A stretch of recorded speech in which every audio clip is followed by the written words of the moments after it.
Hey, yo, what is going on, guys? Got a brand new episode of Marvel Yap today. Today, we're going to be joined by a special guest as well. We are going to be going over the brand new... Is it brand new? No. It's just the retractions to the OTA that just happened this past week. As we react to those, we're also going to be reviewing the season we just had, all of the visions of the future, seeing where we stand, seeing where this top player also stands in them, and then we're also going to be going and talking about our favorite decks that we have played this season. Let's go ahead and jump right into it. And as always, we are joined by the hostess with the mostest, the blue-eyed white dragon, the man with a mustache that is better than 99% of the populations. Notmydance. How are we doing today, Dance? I feel called out, man. Can't believe you said 99%.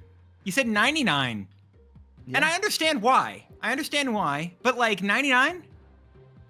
I mean, I can't do 100 because it's not like the best mustache I've ever seen, but it is very, very high up there.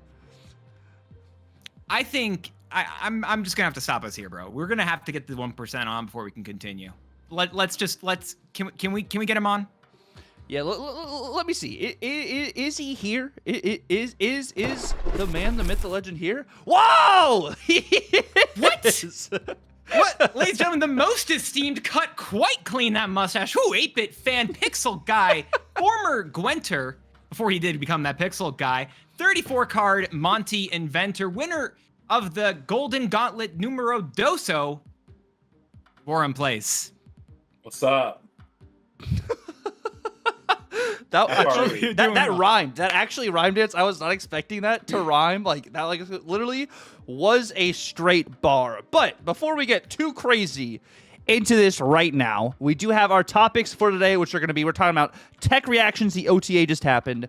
We also got our review of the Visions season, which is all these android robots shenanigans. And then we're going to be going over two of our favorite decks at the moment. But of course, before we even jump right into that, Roram, where can these lovely listeners/viewers find you? You can find me on twitch.tv/RoramPlays. I stream 2 to 3 times a week, typically on the weekends after work. Entirely fair. Well, we're glad to have you, Roram. Appreciate it. We were talking a little bit before, and I already know we have a Jim Hammond believer amongst us, and so Tucker is outnumbered. Thankfully, we can actually speak some facts on Jimmy today. But I mean, speaking of tech, right? This is the season of all these robots, the tech in general. But we had a big deal when all of the tech cards, or at least the top 8 most played, according to what I believe they said in Discord, all got nerfed. And then 2 weeks later, they now recovered from that a little bit. We've seen the ramifications of that OTA, and how did y'all feel about that? I know Roram, it's from what I know, I think you liked it, but how do you feel about that part of it, just in general? The whole tech apocalypse. The tech apocalypse. I called it tech heaven because I was loving life. Entirely I thought the imbalance patch that they did was a very nice breath of fresh air. It brought a lot of diversity into the meta. It made decks that felt like oppressed by lots of the different tech cards feel playable, which was extremely nice. Like I felt like I didn't see the same deck over and over and over again, and everyone was playing something that they really loved to play. Which I think is the best part about Marvel Snap, is that you can play what you love to play, and it can still win. Yeah. That's cool. And I know Dance is also a very avid tech hater. So, Dance, what did you think about the whole imbalance patch? You know, I'll say this on the subject of tech. I don't like tech. Straight up, I don't. But also, I've realized this as like, I wish there was a way that I could enjoy interaction in Marvel Snap. Because as of now, it's just stop your opponent entirely or bust. Legitimately, it's like nothing. It's one or the other. There's no, I wish there was a way to do a middle ground where it doesn't feel like everything's getting destroyed. But at the same time, it just does. Honestly, Rocket and Groot is a really interesting way that they've done that in the past, where it's like, this feels like a lot of stuff is getting messed with, but at the same time, it doesn't ruin everything immediately. But I mean, I liked it. I liked this tech apocalypse. I thought it was really sick. I will say I did enjoy not seeing as many tech cards, but in the subject of seeing the same deck repeatedly, I did feel like I saw a lot of movement. Oh yeah, there was a lot of move, but like most, at least where I was, everyone was just slotting in Mercury, and so move got quelled really quickly. And so like it was strong at the first, but then it like kind of went away because like you could just put in Mercury and it would ruin their plans. But to go on interaction, I feel like you love Rocket and Groot. Do you love like Scream decks? Because that's like the most fun interaction to me, is moving their stuff around, and then like it doesn't ruin their game plan unless they're like a specific like I need it in this one location. But it still is fun. That's interesting. I don't think I hate Scream, but I don't know if I love it's Scream. I'm just fine with. I don't know a better way to say it. I feel like I'm just fine with Scream. Yeah. I liked the tech apocalypse. I did miss some of the tech cards. I won't lie. I missed Killmonger for my destroy deck. But you love Jim Hammond because Killmonger was not as relevant. They did nerf Killmonger for Jim Hammond, which was really nice of them. I mean, obviously we said it. What did you feel about the tech apocalypse? I don't know how much you actually got a chance to play during that time. How much? What were your thoughts? So I think what the tech apocalypse really kind of did for Snap is it made it transition from I need like 3 to 4 tech cards in like a large variety of these decks to maybe I only need 1 or 2 actual counters here. And I think a great example of that was like with Roram was saying with Mercury. Mercury being one of those, of course, with move being everywhere, it's like the main counter to move, but not just using it because I'm going to cannonball you later, just using it as like an option that you can just play down anyways on 2. You completely can disrupt opponents' decks with that.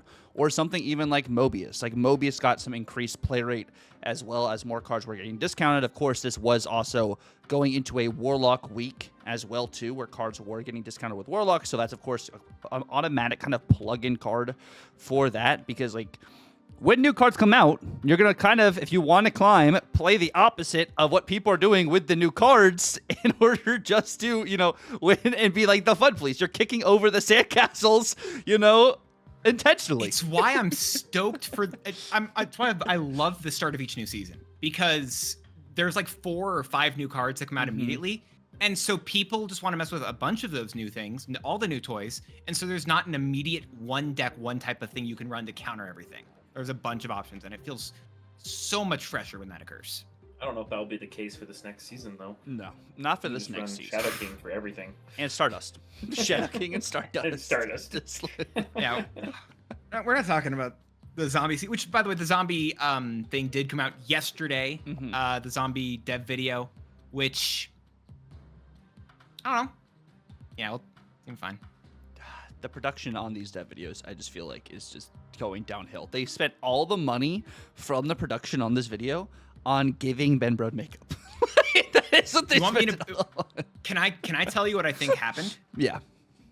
I think they had so much more they put into this. And then Marvel said, hey, this is a lot of blood and guts. You can't do this. Not for our card And game. so everything's black and white. And I think they were forced to do that to hide all the blood. And then they're like, well, let's make it the motif and kind of do it in that way. Like, it felt so strange to me. So I really feel like that was actually part of it. That's my little conspiracy theory thingy there. Metal hat, just. I mean, but it could be. Get your little tinfoil hat on. Yeah. Yeah, it's cutting off circulation in my brain, but it's there. But yeah, so I mean, but the fun part about the tech apocalypse, I think, is that Shang-Chi was determined to not be a necessary pillar in Marvel Snap. Yeah, and stayed that way, which we're going to jump right into what all happened also with the OTA 2, as that did occur on this past Thursday.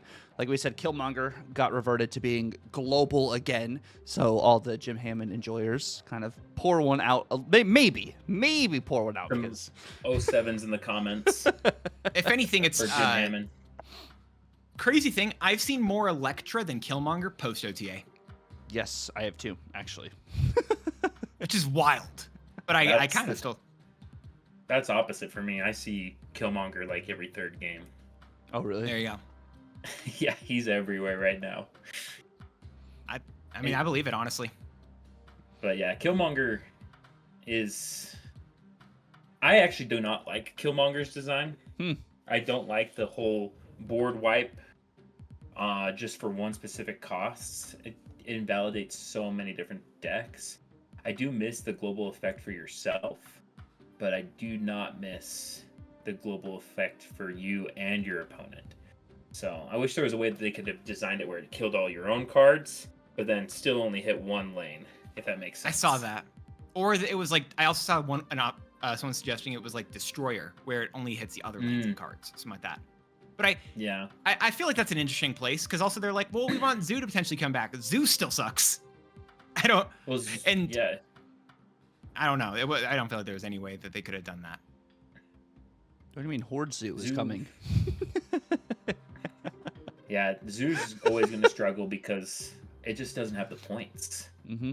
Like, Kazar's only giving +1, Blue Marvel's only giving +1. Like, there's just not points there. You're not competing with Invisible Woman First Steps that triggers 6 times, you know? Like, didn't we talk about this forever ago, Tuck, where we said we wanted Kazar to be like a 4/1 that gave +2? I feel like we talked about this. I think you said something like that. Was it that? Yeah, legitimately months and months ago, and I still think that would be a great thing. bro, unironically, you could just keep him as a 4/5 and give him +2. And he would. You can't say the quiet part out loud. You can't say the quiet part out loud. You can't do that. You can't do that.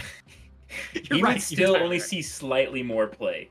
That's the saddest part, is because Killmonger's so strong. And Marvel Boy's just better. What do you mean? Kyera exists. Don't you love spending your whole third turn just to play Kyera?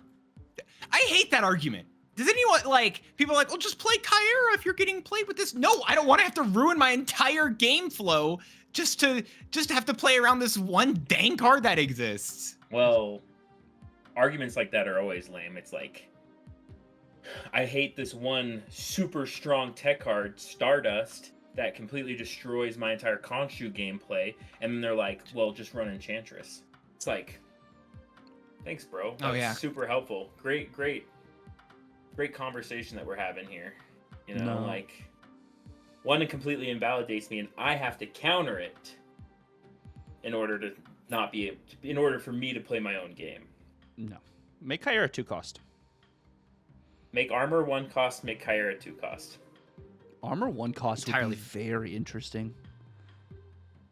Oh my goodness. I have no issues with either of those. I don't. Kyra would have to be a 2/1, I think, to be a 2 cost. That's okay. That's okay. 2/2 to dodge the Red Guardian just a little bit. Which, speaking of Red Guardian did also get hit in the Techpocalypse. I don't know if that was your next one, but you brought him up, so it felt like natural. It was not the next one, but yes, Red Guardian went to a 3-0 during the Techpocalypse, and people were running Red Guardian. I didn't see it a lot, but people were running Red Guardian in Mr. Negative. Oh, yeah. That was so dumb. And Dance was one of those people. I did. I wanted to see if the card would be playable as as a 3-0. It wasn't. Oh. As a 0-3, it was nice. Dude, I Arnim Zola'd a 0-3 Red Guardian, and I've never felt more evil in my entire life. Over a Zola Shang-Chi? I don't know. I think that's a little bit. I didn't have Shang-Chi. I didn't have a Zola Shang-Chi in that pile. I could have, but I didn't. I don't know if I've ever Zola Shang-Chi'd anyone. Maybe I have, but I don't remember. I've done that. I don't know, once or twice. I've done that in non-Mr. Negative decks. I have standards though. That's my problem. Surtur meta, dude. Surtur meta, dude. I was Shang-Chi. No, you astral projection. You play Shang-Chi and then you go for and then it's the astral projection stuff. That's the answer. No. And that's why you have cards like Cosmo, who got reverted from a 4-6 to a 3-3. 4-6 Cosmo was before this OTA again. This was one I'm not gonna lie to you, I kind of liked it. I kind of liked the 4-6. I kind of liked it so I didn't have to see it. I think it needs to be a 3 cost, but a 4/6 Cosmo is crazy work. It was definitely. I'm not arguing with you. That wasn't great. Yeah. But I'm not. But I also kind of liked it. The biggest issue for Cosmo was that, at least in the upper echelons, at 4 costs, you couldn't free run him and move. Yep. And that was why people loved Cosmo at 4 costs, was because you couldn't free run Cosmo and Eliath together and move. Yeah. At 3 costs, though, now you have to contend with a Cosmo and an Eliath in these move packages where they're putting up 30 points. Yeah. And it's protected. It's protected 30 points. And it's just Cosmo. Man, it's so hard to play around Cosmo sometimes. But you have Shadow King, you know? Remember 3 cost Shadow King, and now you have back to 2 cost Shadow King. Counter exists, Roram, you know? Like just use the counter. Thanks, sorry, my bad. 3/3 Shadow. 3/3 Shadow King. This one would. I think 3/3 was wrong, but it also really showed me I don't like 2/2 Shadow King. Well, what's a 3/3? Dude, it's so hard. No, It's so I'm saying hard. I think 3 cost was wrong, like at least a 3/3, but also 2 cost feels also wrong. At least 2/2. That's exactly how I felt too. I was like, Shadow King at 3 costs is one of the worst cards I've ever played, and then Shadow King at 2 costs is one of the best cards I've ever played. Like, there's like no room for for like you could maybe make him a 2/0, where you're like, because no buff effects will work on Shadow King, right? Because he resets himself. And so that's a very significant nerf on himself. I feel like they could have. So these are all the cards, right? Second then are basically buffed, and then, or like, sorry, they nerfed and they've reverted back to what it was. I feel like most of them could have lost like 1 more point. Oh, for with sure. their like reversion. I don't know, but the real nerf for this guy. Shadow King doesn't have any VFX or like a sound effect. Like, why not? Is it? I don't know if it's. You just want to hear him like, lick his chops before he like resets your like, card. Even just like a void effect, just like make a dark, make an Eliath fart happen over the whole thing. Kind of looks like that with his void or whatever that he has in the background anyway, or just like resets everything back. Yeah, exactly. Like, I feel like Shadow King is one of those cards that really should have a little bit of something rather than just existing. Like Enchantress. It's like, do something similar to like what Enchantress does. Like you said, Toxidoxy. She sounds like a Pokemon. Eliath. Like, Eliath also was a 6/6 instead of a 6/9. This was a mistake. You think you should stay at a 6/6? No, I'm sorry. I mean Eliath. Oh, you think Eliath just should not be in the game? Not fun. Old Eliath was way worse, though. Remember? I mean, if we go into way worse, there's a lot of old cards that were just like really toxic. Yeah. Wave. Bro. Wave. Well, that was Mobius. Mobius was even worse with that. Yeah, I used to mess with that. Wave. I'm thinking of Wave Arrow stuff. That was. Oh, I was thinking of Wave She-Hulk Death Mobius. Mobius wasn't then around. They already fixed Wave's interaction by the time Mobius came out. Like the way that Wave. Yes, they fixed that. The She Death, they fixed that, and then there was the other Wave. And then they had they changed Wave like 3 or 4 different times. Like what he's talking about was like one of the first or second, and then they changed her again. Got with it. Mobius. Yeah, you're right. Yeah, I'm talking about the first time with Wave where it would make She-Hulk and Death cost 0 basically. Yeah. But I then thought for some reason all your Mobius cards was around still at that cost point. 4. Yep. No, he didn't come out till after Loki came out. Yeah, Yeah, because it was right. Loki, My timeline's wrong. Ravonna, Mobius. Mobius was the last card. Oh yeah, Mobius was before. No, Eliath was sooner. Was the last one. Was Eliath last? Yes. Pretty sure. No, Eliath was Eliath released on the 12th of that year because I have his stat page pulled up because I also wanted to see his original stats. He was a 5/5 first data mined.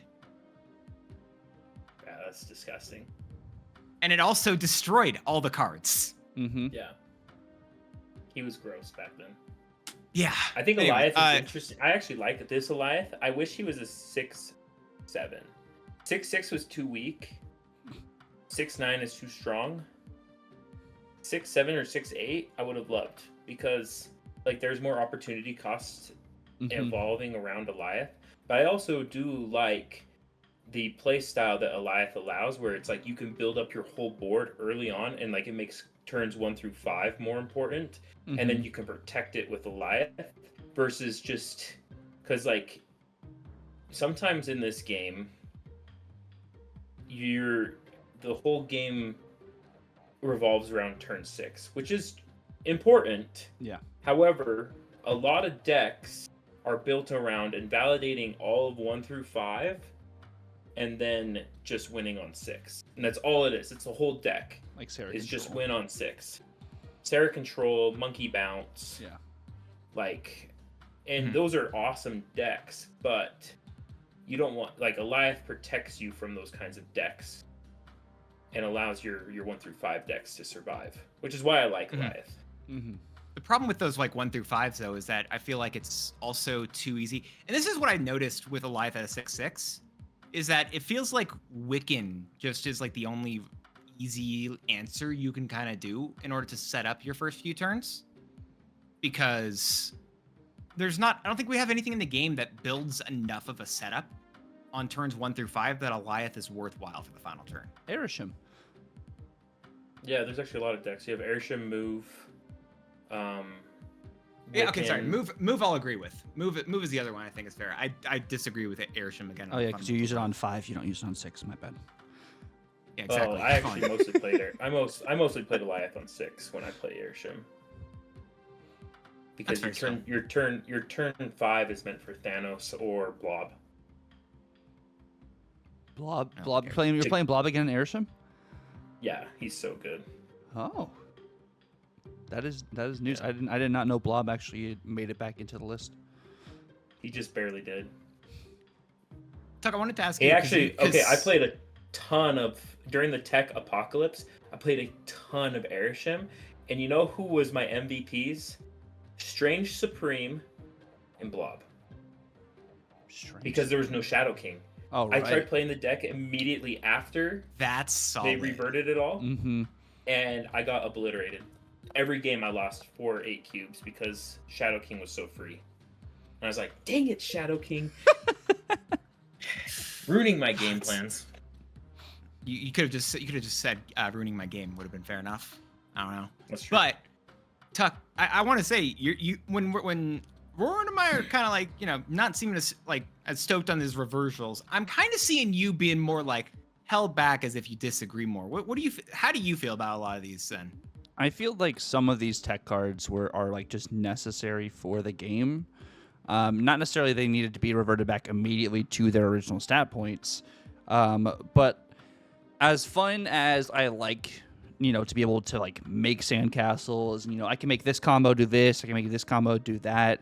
It just kind of doesn't feel necessarily like the entire essence of Snap was just to build sandcastles. I feel like there's some control and stuff that needed to be in play because we're still playing like a card game at the end of the day where like sometimes you're going to get good draws and you're going to be able to do what you want to do, and then sometimes you're just going to get bad draws and not be able to do what you do, and like being able to snap accordingly. My opponent didn't draw said card, so now I can use this to my advantage, opposed to, well, who's gonna just scale quicker, like I got mine over here, there's there, like I like some form of interactivity opposed to who's gonna reach the top first kind of thing, and I think tech cards kind of help do that. I love that. The reason why I liked the tech apocalypse wasn't because tech cards got removed. Yeah. It's because the opportunity costs associated to playing tech cards was significantly increased. Yes. Do I think that they knocked it out of the park with all the nerfs? No. I think a lot of them were way too heavy-handed, but it allowed us to experiment in a meta where tech had an extreme opportunity cost to play, and it made decks more viable because now instead of rolling 4 tech cards in your deck, 3 or 4, you could only run 1. Or you could only run 2.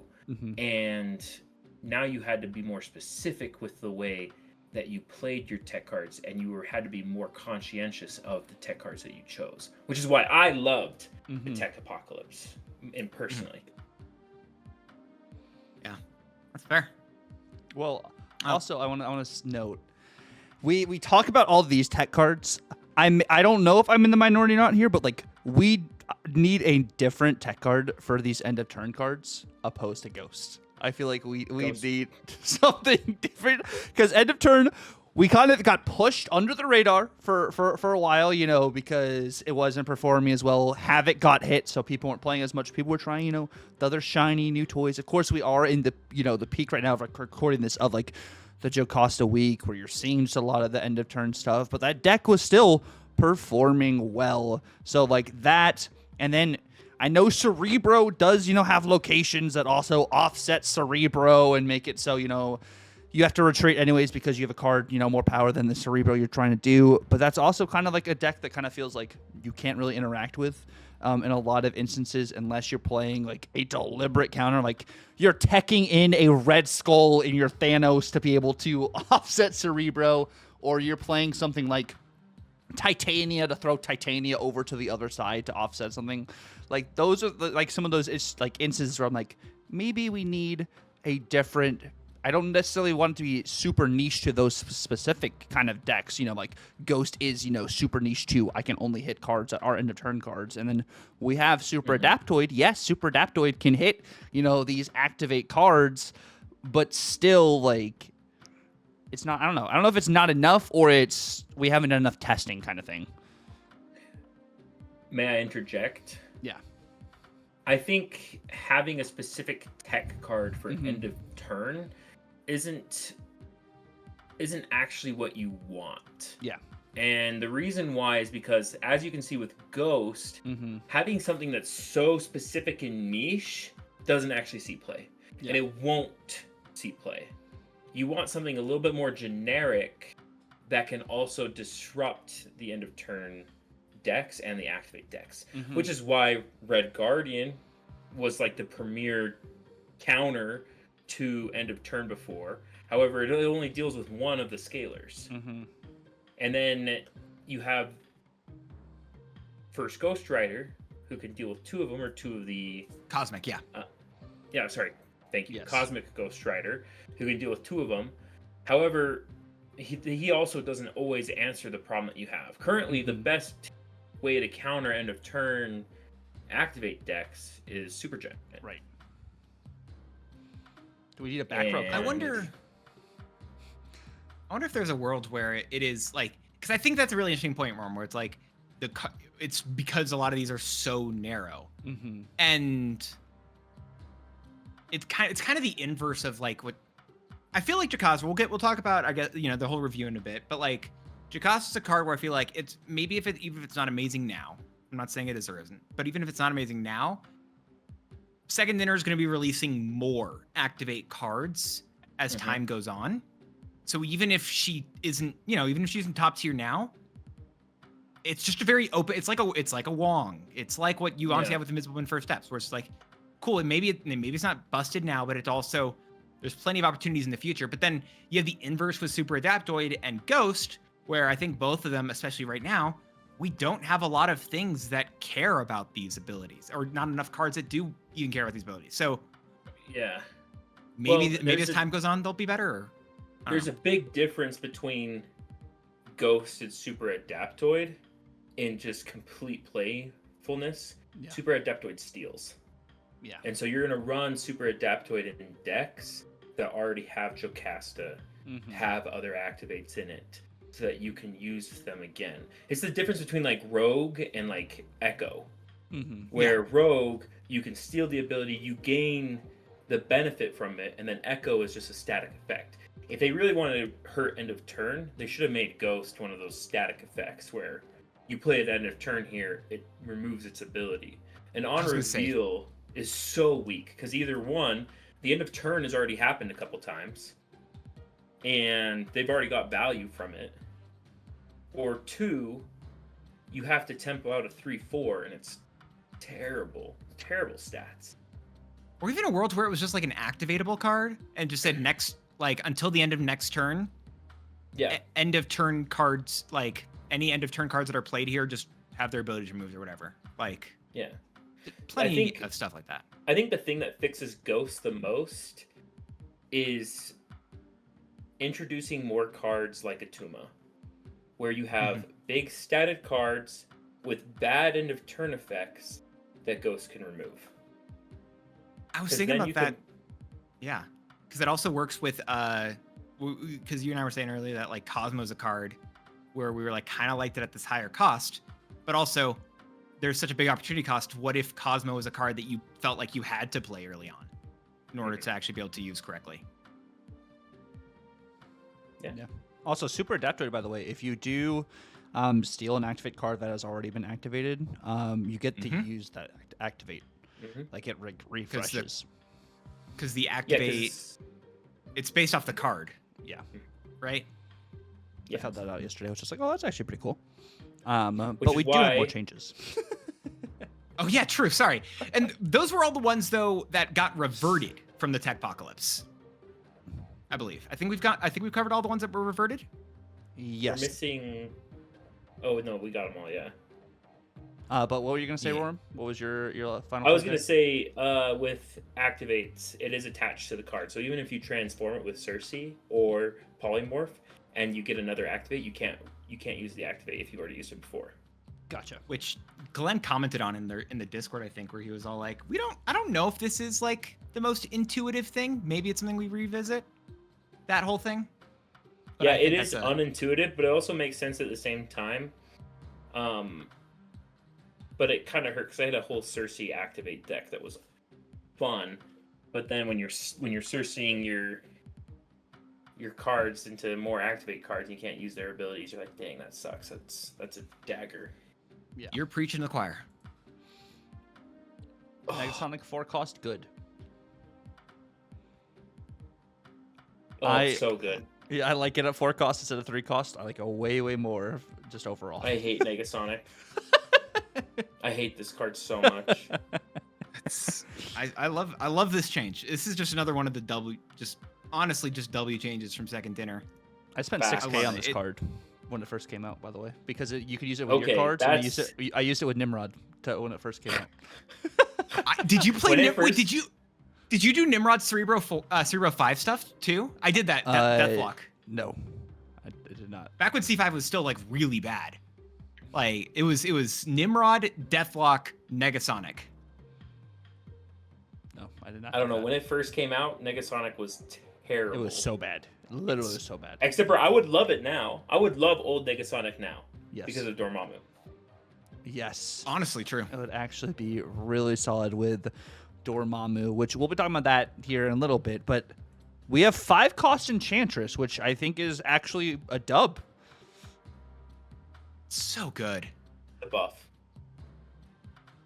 This was the only one I think in the entire, I think out of all the cards that I had seen that actually just felt like this was just actively, I think this was getting played more. I remember I did a stat review on stream.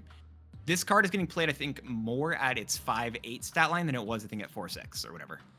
Yeah. And it's like just a really solid like stat point, which is really nice too with the 8 power. And I think Zenaid was playing like some more Sauron stuff with this. It's like actually helped Sauron even more. Of course, the changes to Shang-Chi and stuff like that, of course, they're going to help Sauron as well. But really? This is another really good stat point for it too.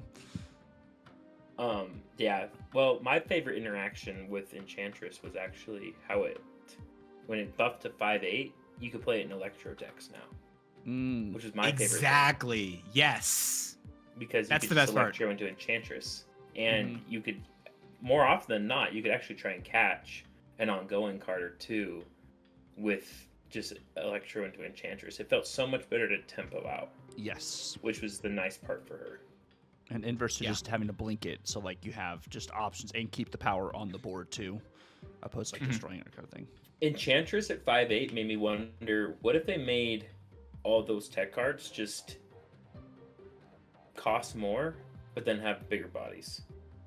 I mean, they did that with Negasonic at least. Well, Negasonic is different because she's not just a 4/5, she's a 4/5. Plus. Yeah. Well, I think all tech cards in a way are whatever stat line they are, plus. Yeah, that's fair. That's valid. But like the opportunity cost to play Enchantress is now so high that you can't just like free run her in decks, which is the best part. But she also feels good. This is like a perfect nerf. Yeah. Where you nerfed her, where she isn't playable in every deck, but the decks that she is playable in, she feels way better. I agree. And then we have Dance's favorite card in the game, the Chiseler. Love it. So happy about this change. Only destroys one card. That is where it is set. It is back to a 4/3 though, but it can only destroy one card in a lane with 10 or more power, and it does not target the highest powered card in that lane either. Would you change it to target the highest powered card in that lane? Probably, yeah. Or That could be legit. 4/5. Fair. Or a 4/5. I think. Oh, that's interesting.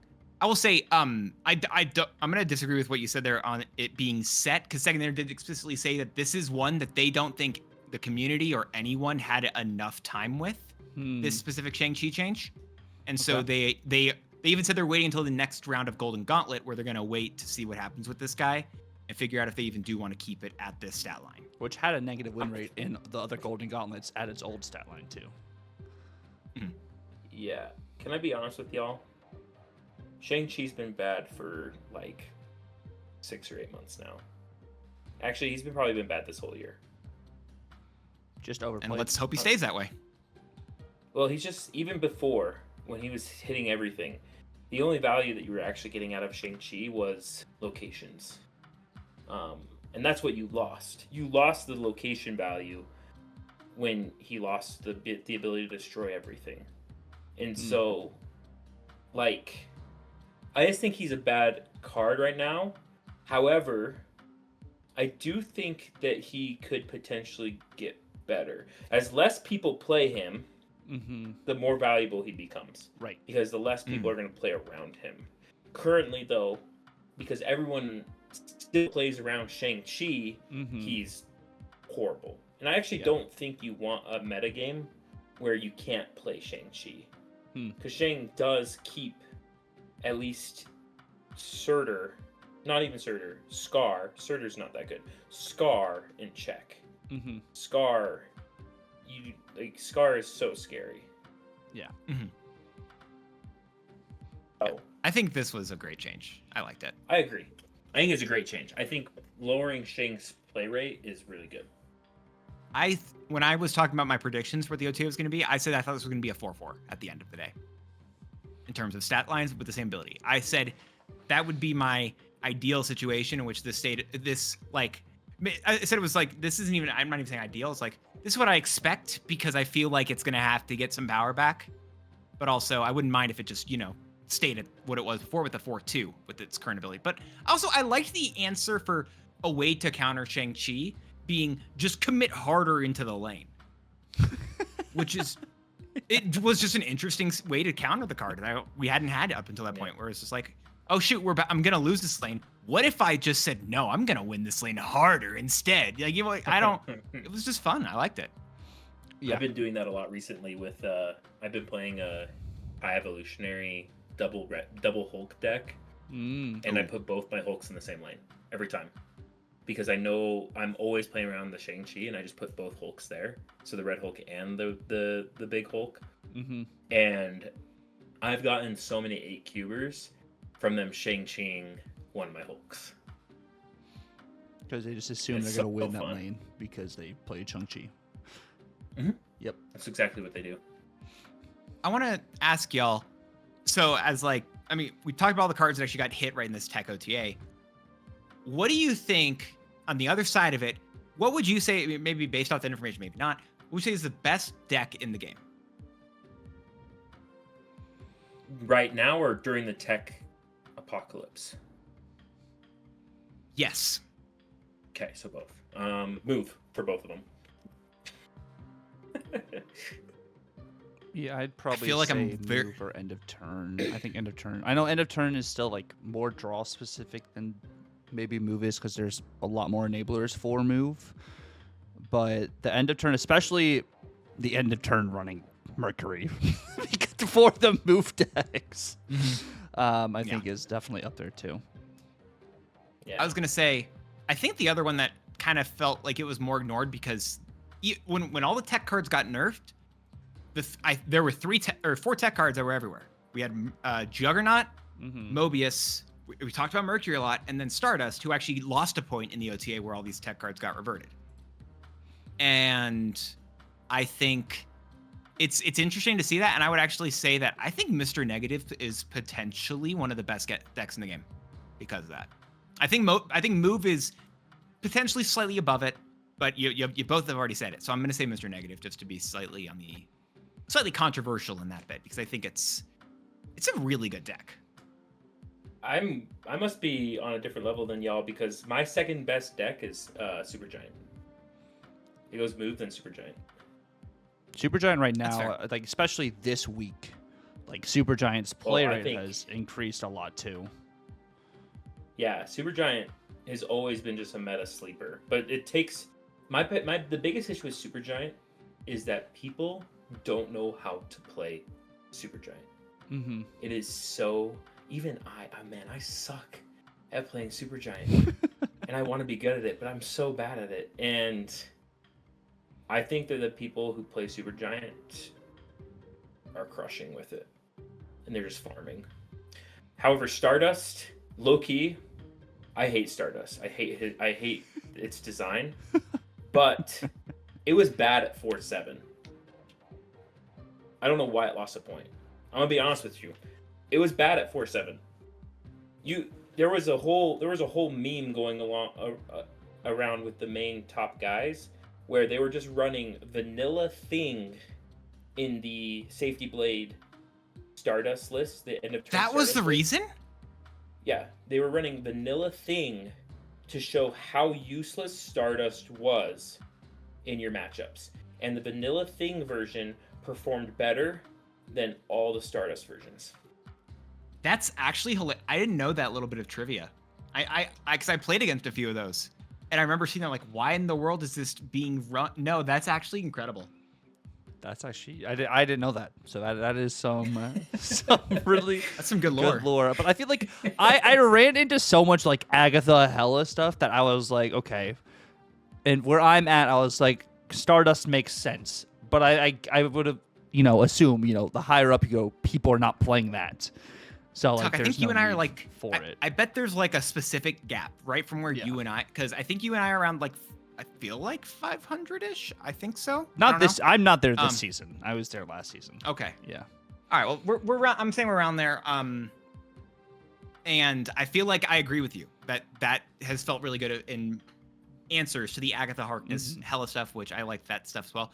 But again, it feels like we're close to that top level, but then like a step above, or 2 or 3 or 4 or 500. I'm gonna pretend like it's a step above to make us feel better. But step above is where Roram and the pros are with just running base Thing because it's the exact same. Yeah. It really was the exact same though. Like, yes, obviously Stardust had some win. I'm sure. I personally, I'm not the biggest fan of end of turn. I don't think it's that fun of an archetype, so I didn't participate. But I'm sure there were some guys where Stardust obviously would have been more helpful than Thing, just because it has an ability attached to it. Right. Obviously, it's going to be more applicable. But it's just funny to see that people hated on Stardust that much to show that it was that bad that they were just going to run vanilla Thing as kind of like this card sucks. Yeah, and it's the elo difference too, like because like percentage wise, like from player base from like the top elo to like lower elo, like people are running for a variety of different things, and like I think also like top elo players play each other a lot more and stuff too to kind of get like the general idea. Well, maybe I don't need to run Stardust anymore because they're not doing this type of stuff because that's someone lower elo is playing and stuff too. But I think that is a really good thing just to note is that in that same slot, you didn't have to have that card in order to win a large variety of your matchups. Yeah. Agatha Harkness, though, man.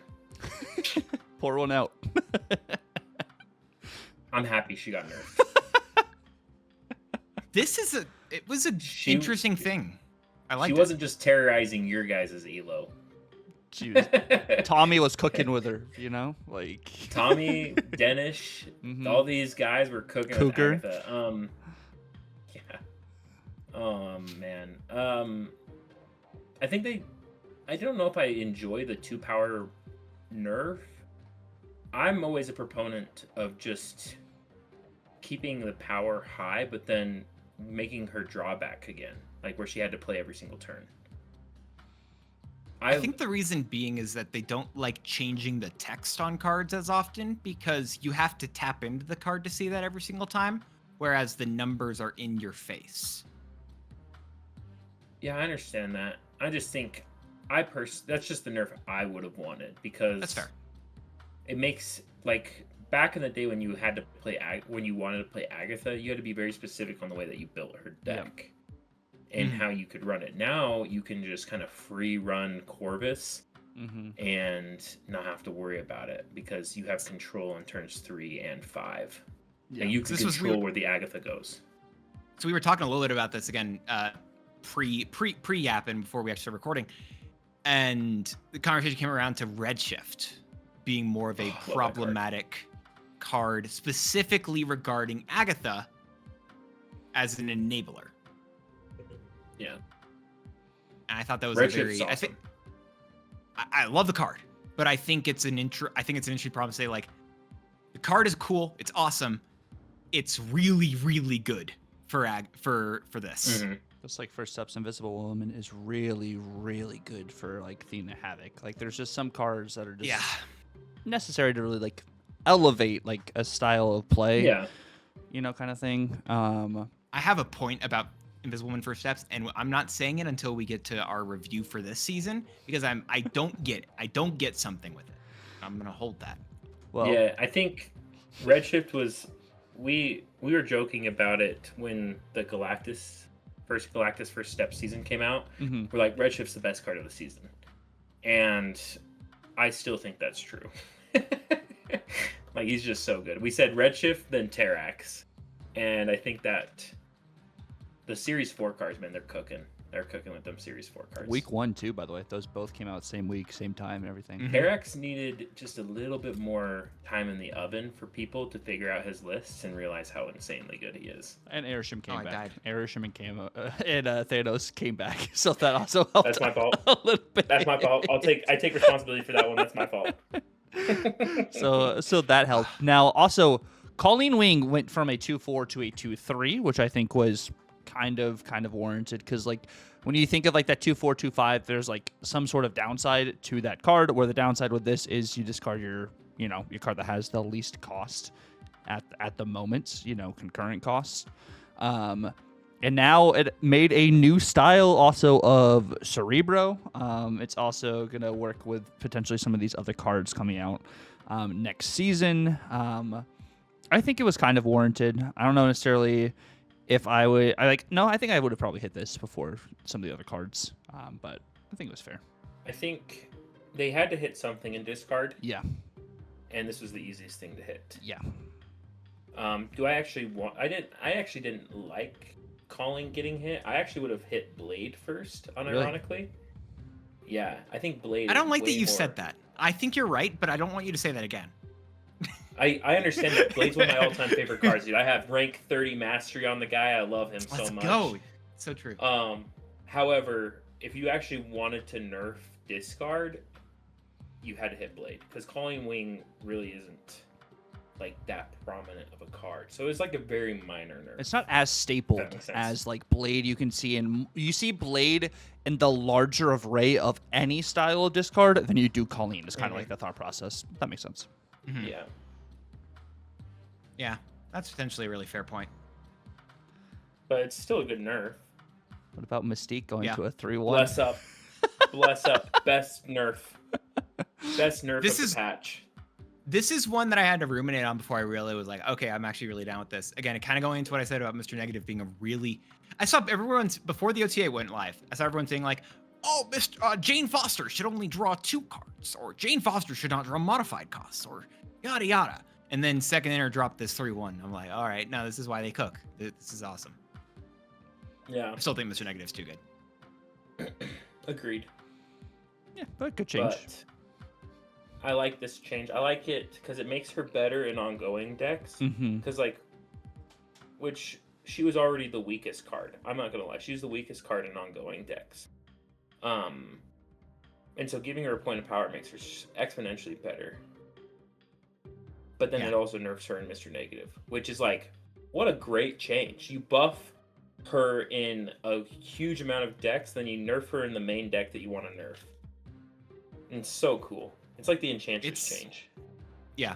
It's one of the reasons I will consistently say I love what the Balance team does. I think they're no one's perfect. Nobody's perfect. But at the same time, they do a really good job. Mm-hmm. Yeah. For the most part. What? You said Pobody's nerfect. Like you intentionally. Have you never heard that before? Sometimes you get 7/10 Dormammu. Oh my gosh. Speaking of, was that in this OTA where he got power back? Yes. Was that this one? Dance really wants to jump around from the tempo Sorry, I have, but we talk. But it comes up in conversation. Conversationally, we can talk about a 7/12 Dormammu. So Dormammu went from 7/10 to 7/12. Woo! That's really interesting.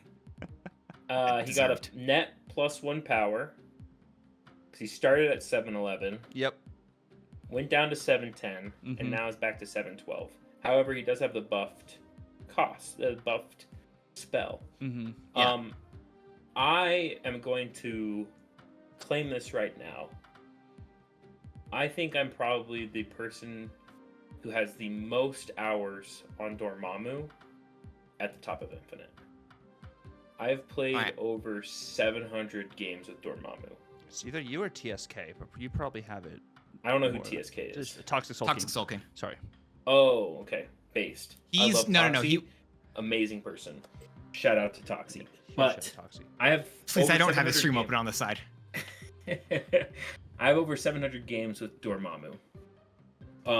You have more than him. I will tell you that. Yeah, I love Dormammu. There's some issues with him. I think 7/12 is a good spot to start off with because, firstly, more base power. Now he works better in specific kinds of decks. Firstly, he sucks in just best deck ever. We love it. Just destroy a 0-cost card and then absorb. You destroy Cerebro and you absorb the Cerebro. He becomes Cerebro. That's the answer. Now we're cooking. There's some interesting builds with Dormammu coming out right now. One of them's from Big Baby, and he's basically creating a token version. Huh? Big Baby's back? Yeah, he's been playing for a little bit now. Basically, it's a token shell where you're running like Rhino, and it's okay. Let's be honest here. It is a Merlin Werewolf by Night deck that has a Dormammu package within it.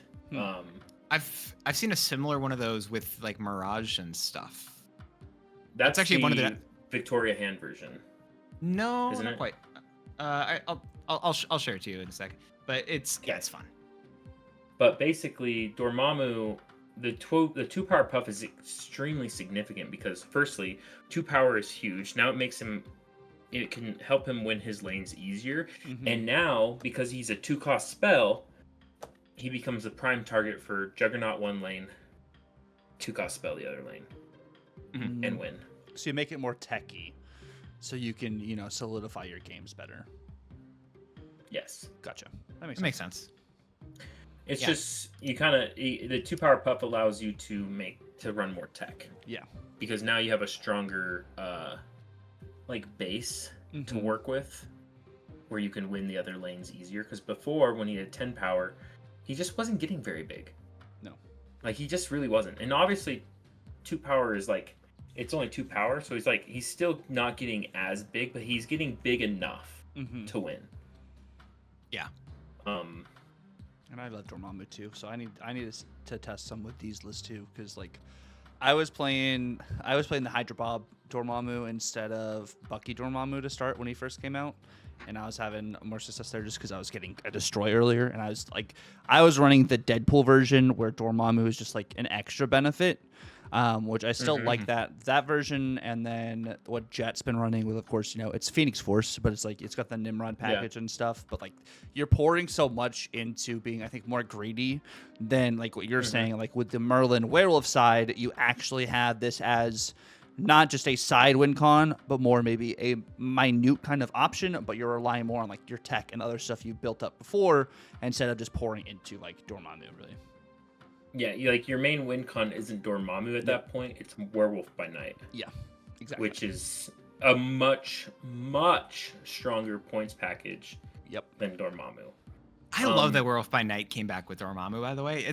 I love that card. It's such a fun one. Well, yeah, he came back with Merlin. Yeah. Merlin was what really set. True. Merlin set. Honestly, skills. I think back. skills did it insanely That's well. valid. Skills did. Yeah. There's like two main. There's the two best Dormammu decks I've played one was the Big Baby. I've farmed really well with that, and the other one was Airwalker. Airwalker really brought Dormammu back because now you could Dormammu on 5. You could Dormammu the Airwalker, and you could summon Morgan Le Fay and Dormammu into that one lane. And Morgan Le Fay versions of Dormammu are a lot of fun. And they're strong. Especially now that Killmonger's back. It's really good.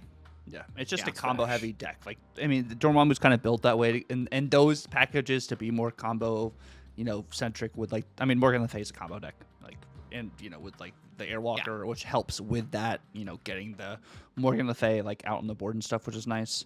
But this wasn't the only Destroy card that did get a buff. We also had Destroyer go to a 6/18, so the Justin's Field bundle today would be more appealing for most people.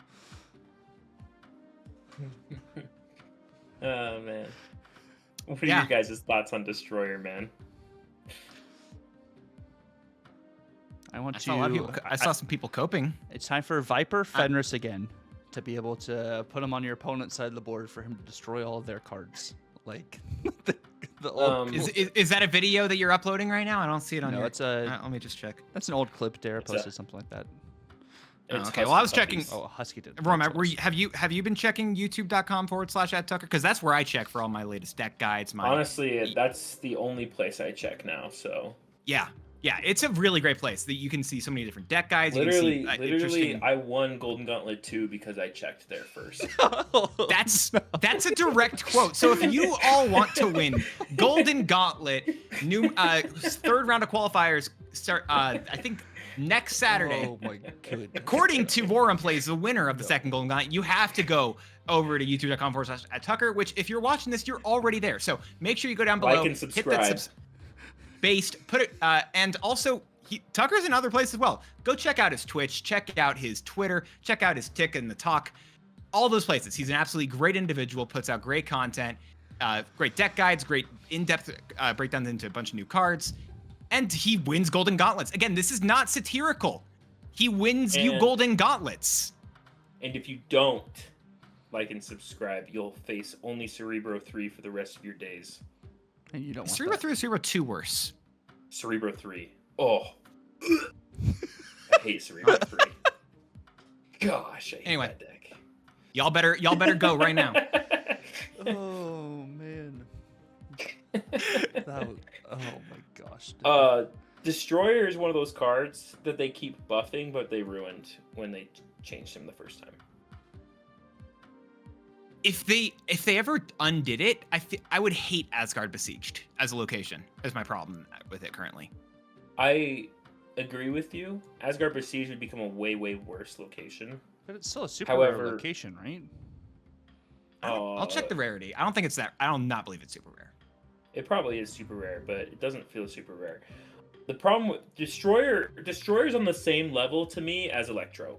They keep buffing up its power, and it doesn't make it better. It is rare, by the way, not super rare, just in terms of that stuff. I feel like, well, again, Electro feels, again, I'm gonna say Electro is probably a lot better due to Enchantress. Not great, but it is better due to that. But also, I don't know. Destroyer just doesn't feel like a good card still. I don't know what you're. Just play the big bad stack. It's just not. Yeah. The old big bad deck. Ultron, Null, Death, Elias. big bad Is there deck. a world? Is there a world where Destroyer can just destroy all cards, yours and your opponent's, in that lane? All other cards. That's too Could that OP. be just one lane of cards? That's so OP. You'd hate it. You hated old Eliath, you'd hate that card. You'd hate that card so That's much. entirely fair. That's entirely fair. All right, I retract it.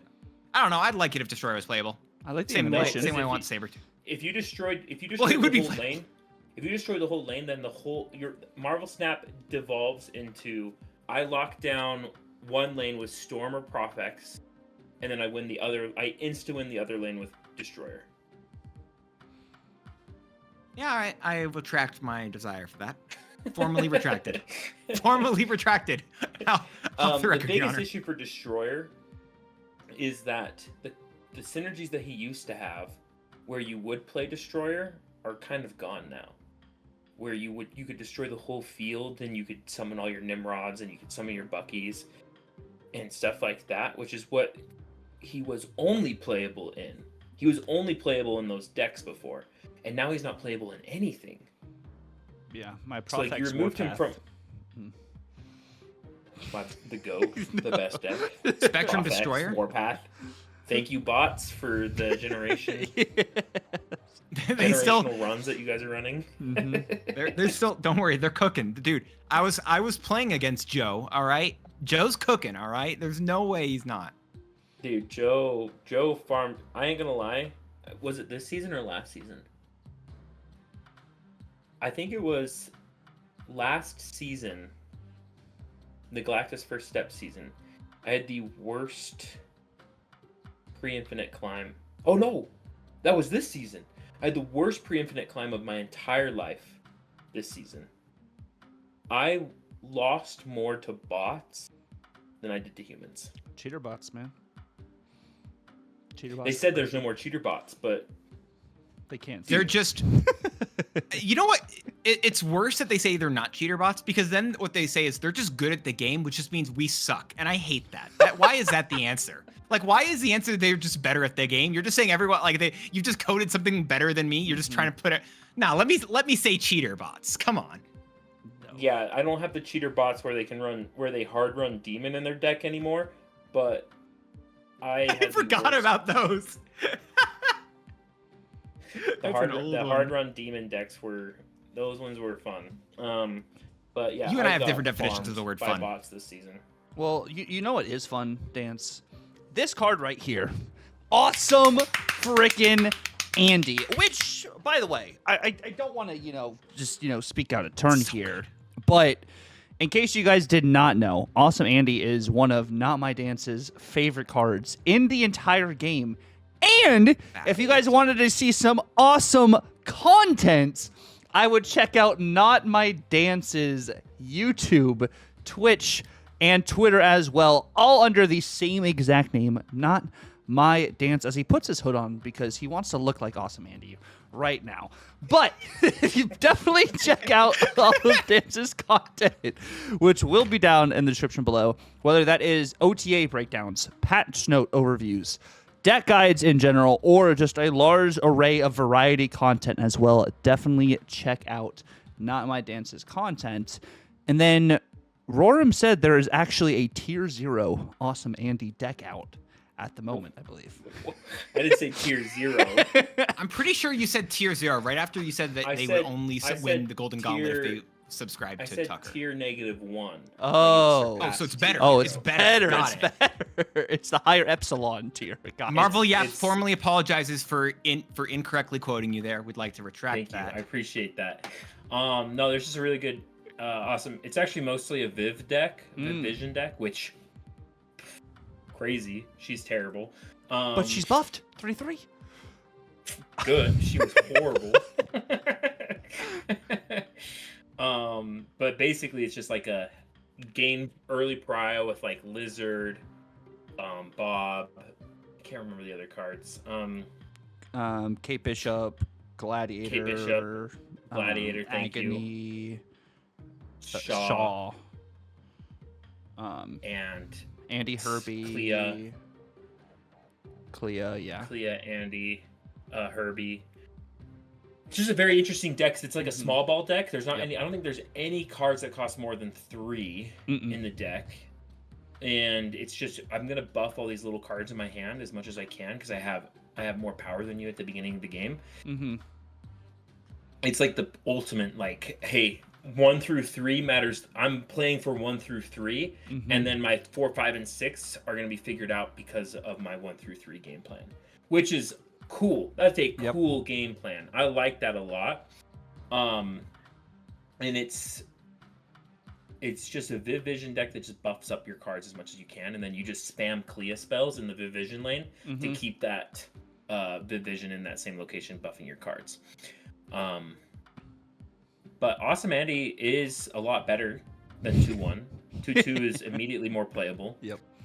It doesn't feel like, man, I'm just throwing. I was playing Awesome Andy before he was 2-2 in a Merlin Cersei deck. And that's the only way I could make Awesome Andy feel good was changing him from Awesome Andy after he activated. Make him less awesome. Yeah, he was. Well, now we have Jocasta, so it's gonna be better. Yeah, dude. Now you can, instead of a 2-6, he can be a 2-10. 2-10's pretty decent, insane. I would say, most of the time. But like, well, you know, there's other cards. It's a 5. It's a 5. 5-10. 9 plus 6. It's 5-15. Oh, 5-15. But like, I mean, there's no other 2 cost in the game right now that can scale just as well as Awesome Andy. There's not even maybe 2 of them you could think about, maybe even off the top of your head, that could get more power than 10 or 15 throughout the course of a game, right? Honestly, there's not a single one.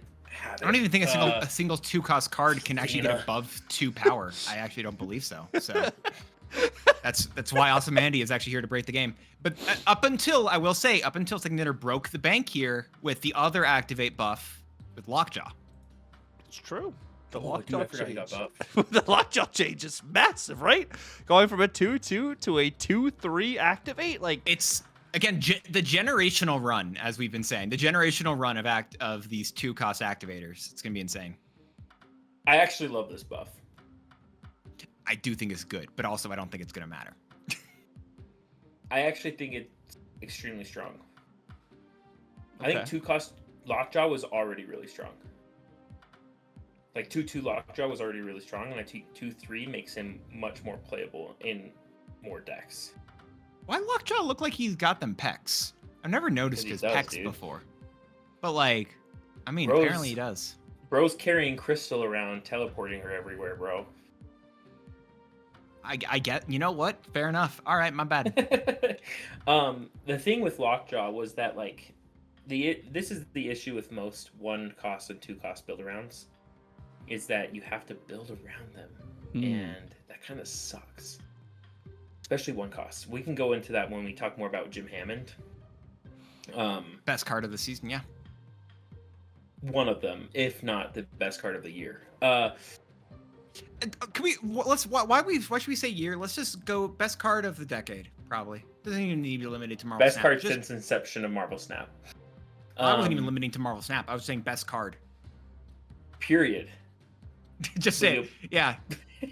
Bro, we're playing Texas Hold'em and I drop a Jim Hammond on you. You're cooked. Get destroyed. The reason why I like Lockjaw though is because these are all slight buffs to ramp. Yep. And ramp is a struggling archetype, and I love these small incremental buffs that they keep introducing to ramp to be able to bring it back into the fold, because it's been floundering for a while. First off, 5 and 6 cost cards have not been releasing very strong, and now you get Enchantress, which is a super strong 5 cost card. And now you have Cosmic Ghost Rider, which is a really strong 5-cost card. And you have Blink, and you have better 6 drops now with Hulkling.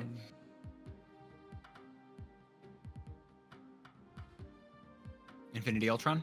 Infinity Ultron. Sorry. So he broke Roram for a second there. His brain short-circuited. He said, that's not a strong 5-cost card. Why is he mentioning this one? He did not. This does not compute. Try again. Sorry. Sometimes I can't handle lies. The truth. Can't handle the truth. Can't handle it. 5 cost card that's strong named Infinity Ultron. He was stronger at 5'8". Unironically. With 3 cost stones, he was stronger at 5'8". If they made him a 5'8" with the 2 cost stones, he'd be too strong. I mean, I'm gonna be honest. I think he sucked at 5'8" because the better card still had more power. Spider-Man 2099. Again, the best 5-cost card in the game. Dude, real based. The issue for Infinity Ultron, sorry, I'm gonna go on a little rant. I love Lockjaw. Fun card. Infinity Ultron, still, the only 2 stones that matter are purple and red. Those are the only stones that you want, and by lowering him from a 5'8" to a 5'6", you have made him worse for the only 2 stones that you want. Yeah. Which has made It him also worse made in general. Also made what is it? I still dislike. I think his biggest thing is the Soul Stone. The one stone that promote. I feel like it's the one stone that asks you to do something different than all the other stones. That's valid. That's valid. So does blue though. Blue just messes with your opponent, so it's not even asks you to do something different. It just 5 says. power. That's true. Blue stone actually is good at 2/5. Yeah. The worst ones are. I actually do not like green. Unironically, I don't like green. Green and That's orange are fair. the 2 worst. Time stone. Actually, no. Blue is still worse than green. Orange, blue, and green though are all bad. Just as Like, colors, not even there's talking about some stones stones. that you want. You just don't like those colors personally. Yeah, Just dude, those I colors in have general. issues, dude. If they're not in the main, if they're not the 3 primary colors, dude, I hate them. Yeah, your border over your little face, by the way, it's red. By the way, you're colorblind. Forgot to tell you. No, I knew that the whole time. Okay, cool, perfect. Yeah. Anyway, we have like an hour. We've been going for a very long period of time. We have not gotten through like even our first section of this podcast. No, that sorry, is all. bros. That is all the OTA stuff in there. Which also, Roram talking about ramp. Spoiler alert for November season, new ramp card with Superior Spider-Man, which is going to be pretty easy, applicable. I was thinking ramp card. Hydro Man. Hydro Man 2. Yes, but Y'all were Superior talking- Spider-Man is going to be. Y'all were talking about Spider-Man Noir. Spider-Man is going to be interesting, but that's another really like, deep deck building. Dude, I saw Cam Best review it, and he said the best review for Spider-Man Noir I think I've heard so far. It's gonna be like Nick Cage. It's gonna be either really good or really bad, and no one is gonna know the difference. Tell me if Nick Cage is a good actor or not. It's the age-old question. Nicolas Cage. Yeah. He's good in some movies and bad in some movies. But is he a good actor or a bad actor? I Yes, think he's good. National treasure. No, I think he's a good actor. I just think Thank you. he's had bad roles. True. But, I don't know if Sorry, this season was good, bad, somewhere kind of in between. But spoiler alert, we're actually going to be going over it today instead of next week on the app because we have Roram here with us and we wanted to hear what Roram's thoughts were on this season, as we are going to be talking about, of course, Viv Vision, Roram's favorite season pass card that has released this year. Thoughts on this card from the beginning of the season till now, of course. We haven't maybe had as much time as, at a 3-3 than at a 3-2, but at a 3-3, did it make really that huge of a difference from originally when it was released? Yes. Massive difference. Okay. How do you feel about it, like, now, at least? How do you Yeah. feel about her?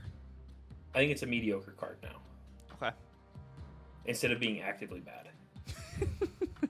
Actively wanting to slot something in instead in those decks. It was So I never thought- slot I- optimal. Unironically, if you were running Viv Vision at 3-2, you were throwing. No, I Because was she getting had the 200 gold. propensity- She had the propensity to self-clog you so often. Now at 3-3, she is at least, like, she's not at the same level, like, you can compensate by running stronger 1s and 2 drops, Mm-hmm. But before at 3-2, like even if you ran a stronger 1 or 2 drop, like you still weren't getting above the point threshold that you needed to get to. Because they were running a 2-3 and then a 3-5. You're running a 2-6 and a 2-2. I mean, a 2-6 and a 3-2. You're both at 8, and then she moves. Yeah, I think that's right. I did hit Infinite with Viv Vision, but it wasn't because of Viv Vision. It was just because Surfer. Like I hit it because of Surfer. It wasn't like she gave me the boosts like to help, go over the top in certain areas. But I think it really wasn't just that. It was the rest of the deck around. If I got one Viv proc, I was like, yo, that's all I need to be able to do things. But like your entirety of playing this card isn't just for one interaction. It's you're wanting this to go off like 2 to 3 times, even though one proc still is okay, I would say. Yeah, I feel like I had the same thing. She is, yeah, it's great. I had the same thing though. I think I hit Infinite with I hit Infinite with Viv Vision, but I think I hit it with it was a Darkhawk shell. Yeah. Yeah, basically. I did not hit Infinite with Viv Vision. What did you hit Infinite with, Roram? Did you hit it with Sparky? Khonshu. Oh, Khonshu. You really mispronounced Sparky there for him. I don't know if you were aware of that. You really mispronounced it. I really did. Sparky. I actually I hit it with Sparky Sparky Human shoes. Torch decks. There you go. Sparky is the best card of the season. Yes. Which sucks because it's a super premium, super premium, super press. But it was also released into Series 5 packs. Oh yeah, I forgot about that. It is. I just Yeah. bought the super premium, super pass. Which all the way also isn't that a thing with like next season, right? Where it's like if you buy the pass on their website, you're getting you get like a Series 5 pack and an exclusive variant. Series In 5 addi- like another? collector pack instead of so Sparky was in a Series 5 seasonal pack. All the new cards from this next season and what we're in currently are in the seasonal packs. You'll get Got a it. collector's Series 5 pack. Yeah, so that's what it like is. all the cards that aren't in the season in the last Yes. like 3 months. Yeah, 3 months and Okay. behind. Yeah, Yeah. 2 months for the So you could Series get 5, for the Kang. Series 5 ones. could get Kang. You That can is get true. King. Yo, Still did still you guys talk sucks. about King? We Did we get a chance to talk about Kang? we talked about 'Cause- Kang in. No, I think we missed Kang. No, because we did talk about it because we did the patch review. We had patch review. We Okay, did that. Sorry, my weeks have been blurring together. No, It's we been- didn't do one for we didn't do an episode last week because a lot of real life stuff happened. If you're in text Discord, you know what was going on. Yeah. So we had a lot of stuff. You had a lot of stuff going on, so we had to basically delay stuff. I also delayed us. We were going to send this out an episode a day earlier. I delayed us because I actually went to go see Hans Zimmer last night. I forgot I was doing that. Bass, Hans Zimmer. great composer. It wasn't him. It was like the world of Hans Zimmer. Dude, did you know Hans Zimmer did Kung Fu Panda? Yeah, I have. I didn't. I have it on vinyl. That's The Kung so Fu Panda. incredible. That's awesome. That's some good lore. Yeah, no, I didn't know that. And so I'm seeing that, and then they talk about they want to see a panda. I'm like, I turn to my wife. I'm like, no shot. Hans Zimmer did Kung Fu Panda, and then you see Master Oogway fading into the petals, and I'm like, oh my gosh, he did this. And I'm listening to him like, yeah, this is pretty good. It's so good. But Sparky, It was Hans great Zimmer. card.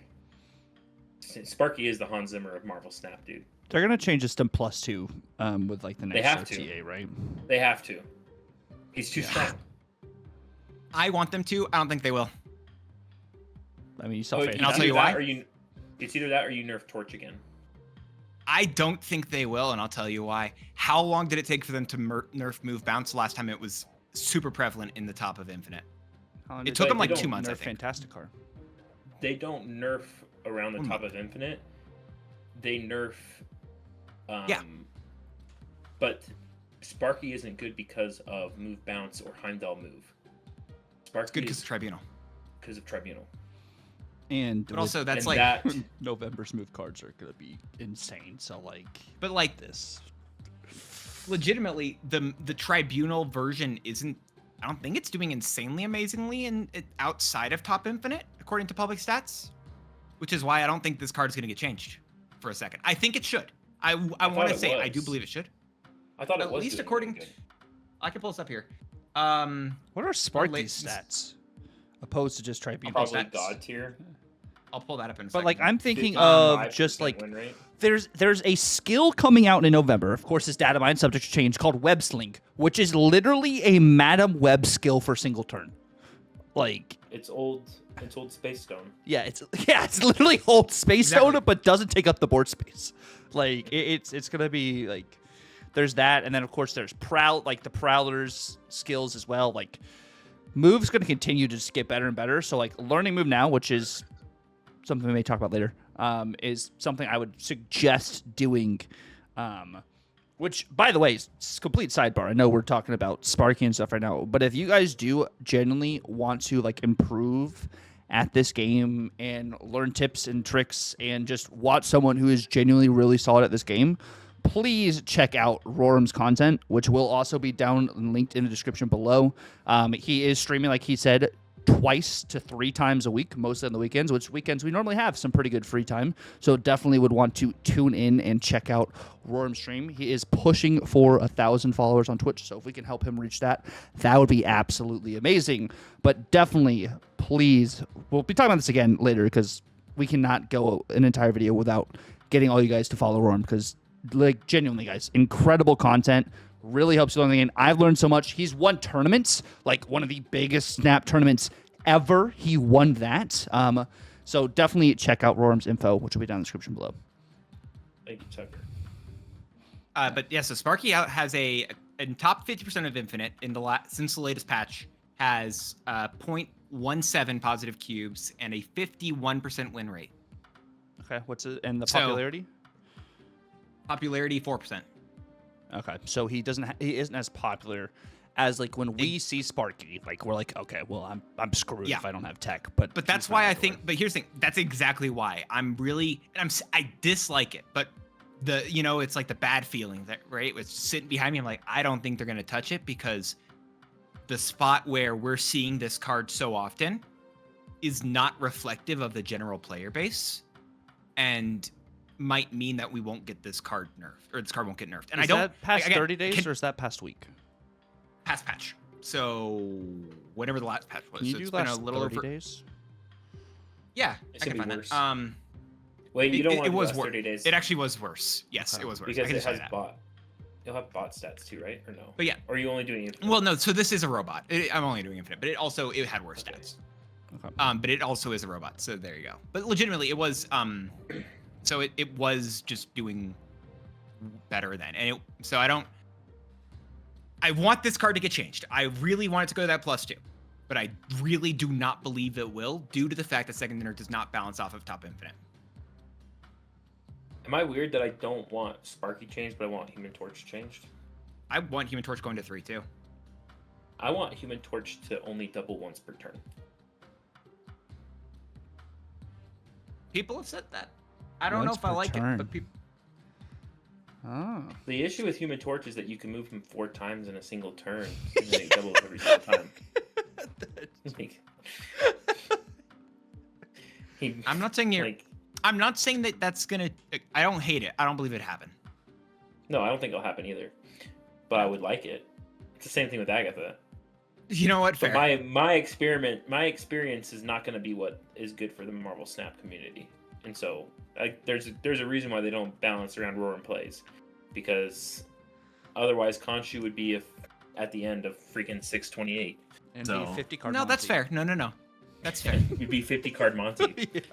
50 But- card Monty would be a thing. And again, but that wasn't even the only Series 5 card released at the beginning of the season. We had potentially, I think, one of the more fun cards this season, one that has actually, I think, forever changed the way Destroy looks as an archetype.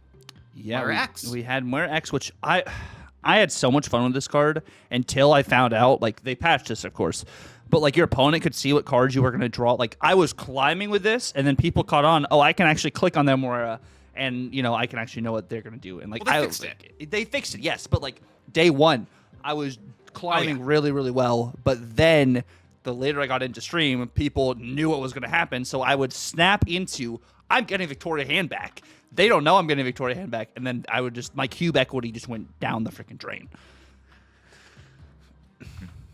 Yeah. Do you guys play a lot of Moira? Not as much I've this recently. I've actually been playing more recently than I did at the initial bit. and I've been having a lot of fun. Or with what it. are you playing? I was actually just playing Classic Destroy. Oh, okay. But Yeah, I say I Classic play- Destroy, but Moira's in there now. So Yeah, New I've been Classic. playing a lot of Classic Destroy too. I don't know if Moira is an upgrade or a side grade. I'd say side grade, definite side grade. Until Headpool comes I out. think my- you until God, I don't even know. when I don't even Headpool- know if it's a. I don't actually know if what you want Headpool with Moira. No. I don't think You it is. Then your you, hand- you swap them. You just get rid of. Yeah. Oh yeah. Moira. You definitely. Yeah. Headpool definitely makes. Headpool is a massive upgrade. I actually think you swap Headpool for. You swap Wolverine out for Headpool. I'm not actually you go running a more lot of into- Wolverine in my class destroy. I'm like just And you go more into the destroy one costs yeah. because that's interesting. because Wolverine doesn't scale very well. It's only plus 2. Yeah. So for each destroy that you do on him, it's only plus 2. Mm-hmm. And that's, bro, that's another reason why Human Torch should only go to one per turn. You can only destroy Deadpool once per turn. Get him. I don't know why y'all talking about Wolverine and Human Torch when we have Sabretooth, who is actively just crying in the club right now. Sabretooth has been sitting in the corner for so long. He can sit in the Waiting. corner Sabretooth For his needs moment. a full rework. He can sit in the corner with Angel. They can both just chill there together. Even though Angel gets more play than Angel's Sabretooth. fun. He gets Yeah, more. Morgan. Angel sees way more play than He does. Sabretooth. He does, but he can sit Angel's there. okay because of Morgan. Oh, he can sit in the corner with a Tuma. Okay. Atuma sees more play Fair. than both of them. He does. You know what? Still. You know what?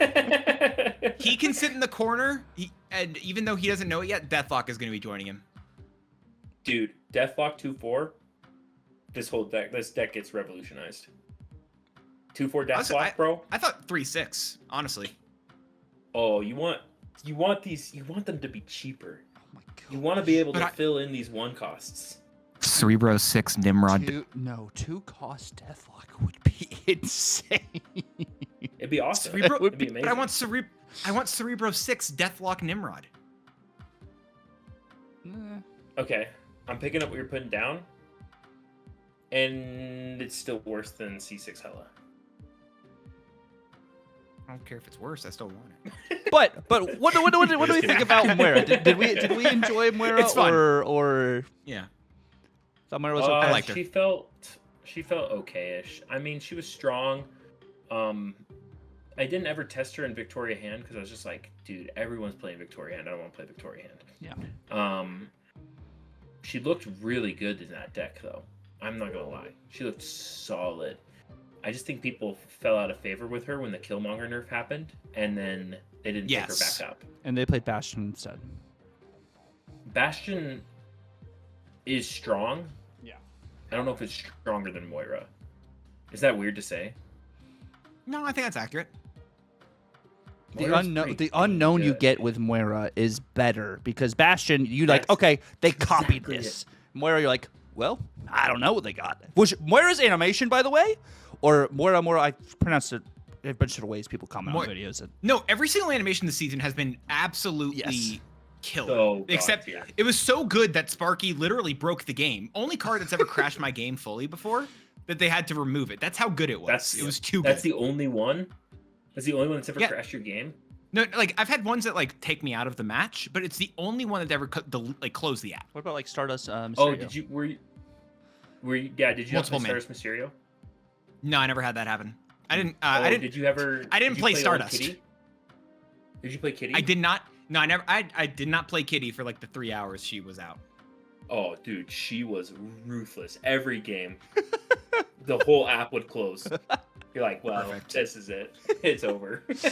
It wasn't No, I didn't as do enough of that, awesome apparently. as Awesome Andy, right? Awesome, Andy's the goat. Yeah, we talked about him a little bit already. He's fun. I don't know how much better he is, but he is still fun.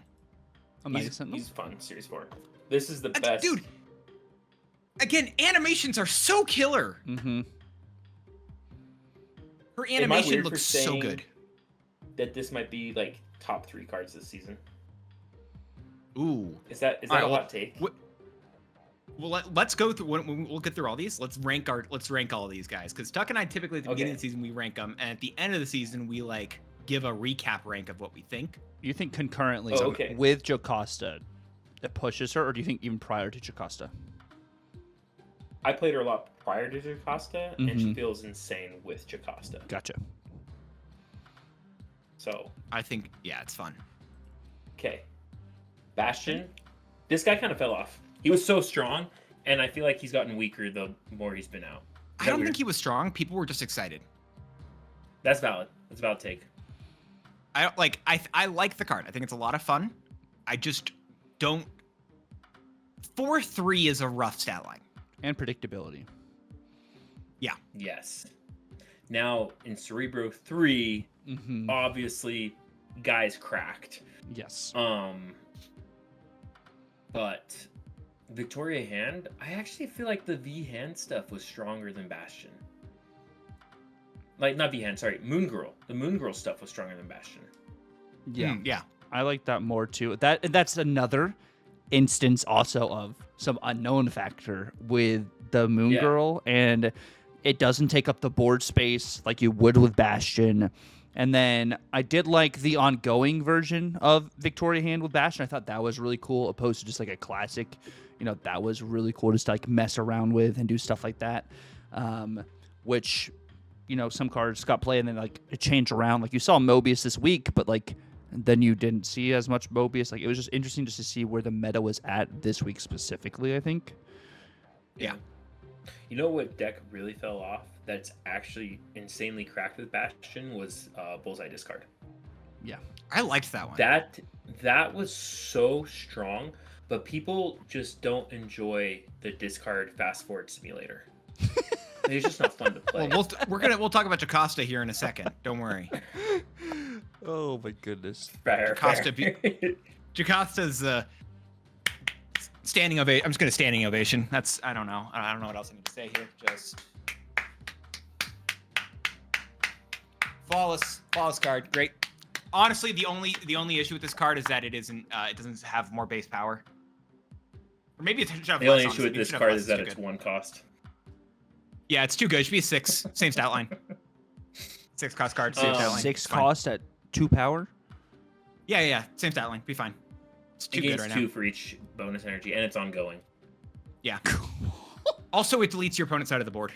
It's just that good. Based. It's Yeah. destroyer. Okay. We all know. I think it's fair to say, obviously Jim Hammond isn't the strongest Handamond. card. Handamond. Sorry, I'm so sorry. It's okay. Jim Hammond isn't the strongest card of the month, but he was so fun. Oh, he was so fun to play around, and he's so fun to build around. I don't know if I have it. If we're still doing, if it's one of the decks, because in the end I had like 5 different decks I said for favorites. But I had a big hand or a big card deck that used Fallen One with Jim Hammond. See, And that's a. I felt like that was a trap. Yeah. You felt it was That trap. one- that- Interesting. That deck was a trap. I felt like, I like okay, firstly, Fallen One is always a trap. Fallen That's a One is more bad. accurate statement. I'd be willing to agree Fallen with. One is a bad card. Jim Hammond is a fun card. I played Jim Hammond in 37 card Monty. Based, I did too. I ran that for like 2 weeks. I mean, if you played- ever ask me about it, I will deny it vehemently because I really do not like Airshim, but I did play it. See, It's fun. you'll get to the point, man. I used to hate Airshim, and then eventually you just realize that the randomness and the different cards every single game make Airshim the best. He's so fun. Just being able to play random stuff and trying new combos and different card interactions. I've learned more about this game playing Airshim and how all the different cards interact and stack with each other than I have with any other deck. I like that about And it's actually Airshim, fun. but I will never play Airshim.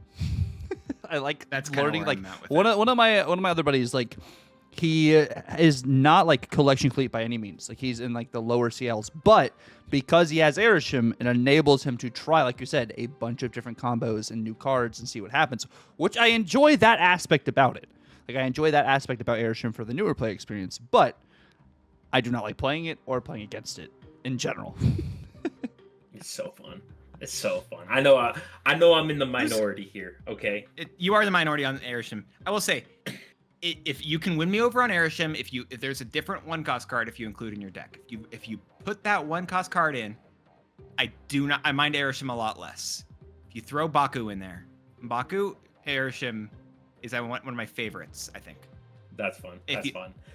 Because it's just free points. You don't because you're typically not drawing it because you've got such a massive pile of cards, and then you just don't play for a lane. And that single 2 points, nobody expects built-in M'Baku. It's so good. It's fun. I've done that a lot. Okay, so may I rant about Jim Hammond? I'm sorry. Yes. Tucker. If I'm not allowed to do it, then feel free to. then This we is can gonna move be on. this could be a crazy long episode. Just go ahead. What have we got? I'm going in depth for your viewers. All right, all right. We're going in depth. This is the issue with not just Jim Hammond, but all 1-cost build-around cards. Okay. Jim Scratch. Hammond, Scratch, Black Knight, Clea, Zabu, Ebony Maw. Loki, Batroc. Batroc. Well, no, okay, Batroc's different. Batroc's Ebony crazy. Maw. Ebony, more like Sauron, and Well, I want to hear the point. sometimes even Deadpool. The issue with them is that the amount of resources that you have to put into building, like you're building your whole deck around a 1-drop, which 1-drops are the easiest cards to counter in this game. And so that is the inherent issue with building around a 1-drop. Now, Jim Hammond, the less you build around him, the better he becomes. Is that making sense to you guys? So like when you're going full Fallen 1 and you're going full Arishem and you're trying to get your Jim Hammonds to massive amounts of points, he's worse. He actually just becomes worse for your game plan, because when you're building that much energy and your only release valve is a 1-drop, you're actually kind of throwing. Like if you're building that much energy, you should be playing 3 6s or two 5s and a 6 or something like that. Now, my best Jim Hammond deck was a Luna Snow, Hope Summers, Kitty deck, where my Jim Hammond got about 6 to 8 power, just from the bonus energy of it accumulating over time. And a 1 6 to 8, where you don't have to worry about the downside of a hood, is really strong. And that's a really good card that you want to play in your decks. And that's why I like Jim Hammond. So I just That's play fair. him and Arishem, and I just let him scale. I don't build around him at all. I just have the extra energy the entire game, and but So no, that's I like what I the way you think. said. But that's what I meant with Yeah. with the bigger cards or whatever. The one that I submitted, which actually were my just okay. You're trying to yes. So it's like you don't build around Jim Hammond. It's a bonus that you do other things with, and that's what I like with it. Cool. But, yeah, yeah. and then that's my rant on Jim Hammond, and now we can move on to Warlock. Which I'm gonna give a rant about this guy. I warned about this like an hour ago when we were talking about this, but Warlock should not have released at a 3/3 if they're okay with Mrs. Invisible Woman being a 3/5. They should never have released Warlock as a 3/3 when his counter is a 3/4. He just has a PowerPoint buff on, his counter has a PowerPoint buff on him. Mm-hmm. Like they should at least be equal. He deserved a buff though, right? Mobius needed to be a 3/4. Yeah, same as the Invisible Woman deserves to be a 3/5. Yeah, no. Yeah. Bro. Yeah, the exact same. AKA no. No, Warlock struggles from the fact that, firstly, his interaction with She-Hulk is terrible. Yes. Horrible interaction. They should change his text to saying, activate at the start of your next turn. For each unspent energy, give a card in your hand -1 cost. Yes. That would be amazing. Does that make sense? Yes. So because She-Hulk activates at end of turn, Mhm. and then at the beginning of your turn, he discounts everything. Yes. They can do that with Viv. They can do that with him. You know? Exactly. And it would make him infinitely better Mm-hmm. than he is now. But I don't know if they want to do that. Because why would you... why would you make his most obvious synergy terrible with him? Unless it was purposeful. I simply believe they don't want to make it better. Yeah, because they don't want to give him variants that actually look like him. They'd rather him just be bad. Or not bad. They just would rather him not be great. I don't even know what this guy looks like, to be honest with you, in real life. Well, he looks like this is like what he looks like, but they make him like all green and everything for like the cyberpunk-esque stuff. Cyberpunk stuff is dumb. Yeah. Okay. But he's a cool card. His best decks are the decks that already lose to Mobius. Yes. If that makes sense. Yes. Like you just lose harder to Mobius, like Pixie. Pixie Warlock. Bone. Dude, there's a guy named Pixie Chef. Yep. He makes a Pixie Warlock deck. So strong. If you're trying to not to lose to Mobius, then like you just kind of have to go more into I lose to Mobius no matter what. So I might as well just go all into it. Yep. Yeah. Entirely fair. Yeah, because I was super hyped for this card too. Like, and you know, this fits like one of my decks that I'll be talking about later. But I think like what the Roram was talking about is kind of like where my head was at about this card too. That would really elevate it and make this a good card. Is like especially that just She-Hulk interaction. Yeah. I would love it. I think that's just the biggest thing that hurts about this guy currently. Just doesn't. I think most people would love it. Mm-hmm. Like it has a very obvious counter, which if Warlock had that text change, you don't need above his power. Yeah. Mm-hmm. You don't. Because now he becomes like an actual serious threat on turn 6 that you floated, and now you have discounted cards. But until then, he's just kind of bad, sadly. Yeah. You lose tempo like you would with Mr. Negative, but Mr. Negative has such a better upside that even like with the Mobius, of course, is another immediate counter for Mr. Negative. But it's, you know, get Mobius or not be Mobius, you know, are you staying in this game or not? Like I'm about to play Jane and I'm just gonna win. So like, are you staying in this game or not? Whereas this is like, I'm activating Warlock. You don't know necessarily what's gonna happen, but the cube equity definitely I think would be better. I think especially with like the She-Hulk change, like I think that would just help you be able to do so much more because, you know, it'd be so much more fun. Yeah. Yeah, dude. It'd be so much more fun.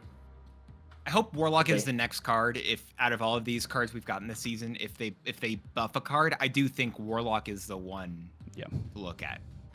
Because this is the one that feels like people were the most excited about and fell flat the most as well. Yep. That's valid. Now what about Danger? The Deadpool's Diner card. I did not have really high hopes for this card, but I actually started playing this some last night, and this card is actually very fun. And in the sense, of course, you have to set it up for like activate and stuff, but like it can be a cube stealer or a cube thrower. It just really depends on how you set it up.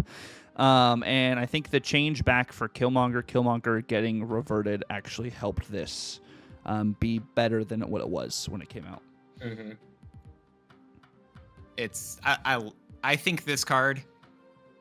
I haven't messed with Jocasta, but I did, like I said, it did Cerebro 6 stuff. It was just fun to play there. I don't know how much more I really expect from it otherwise, though.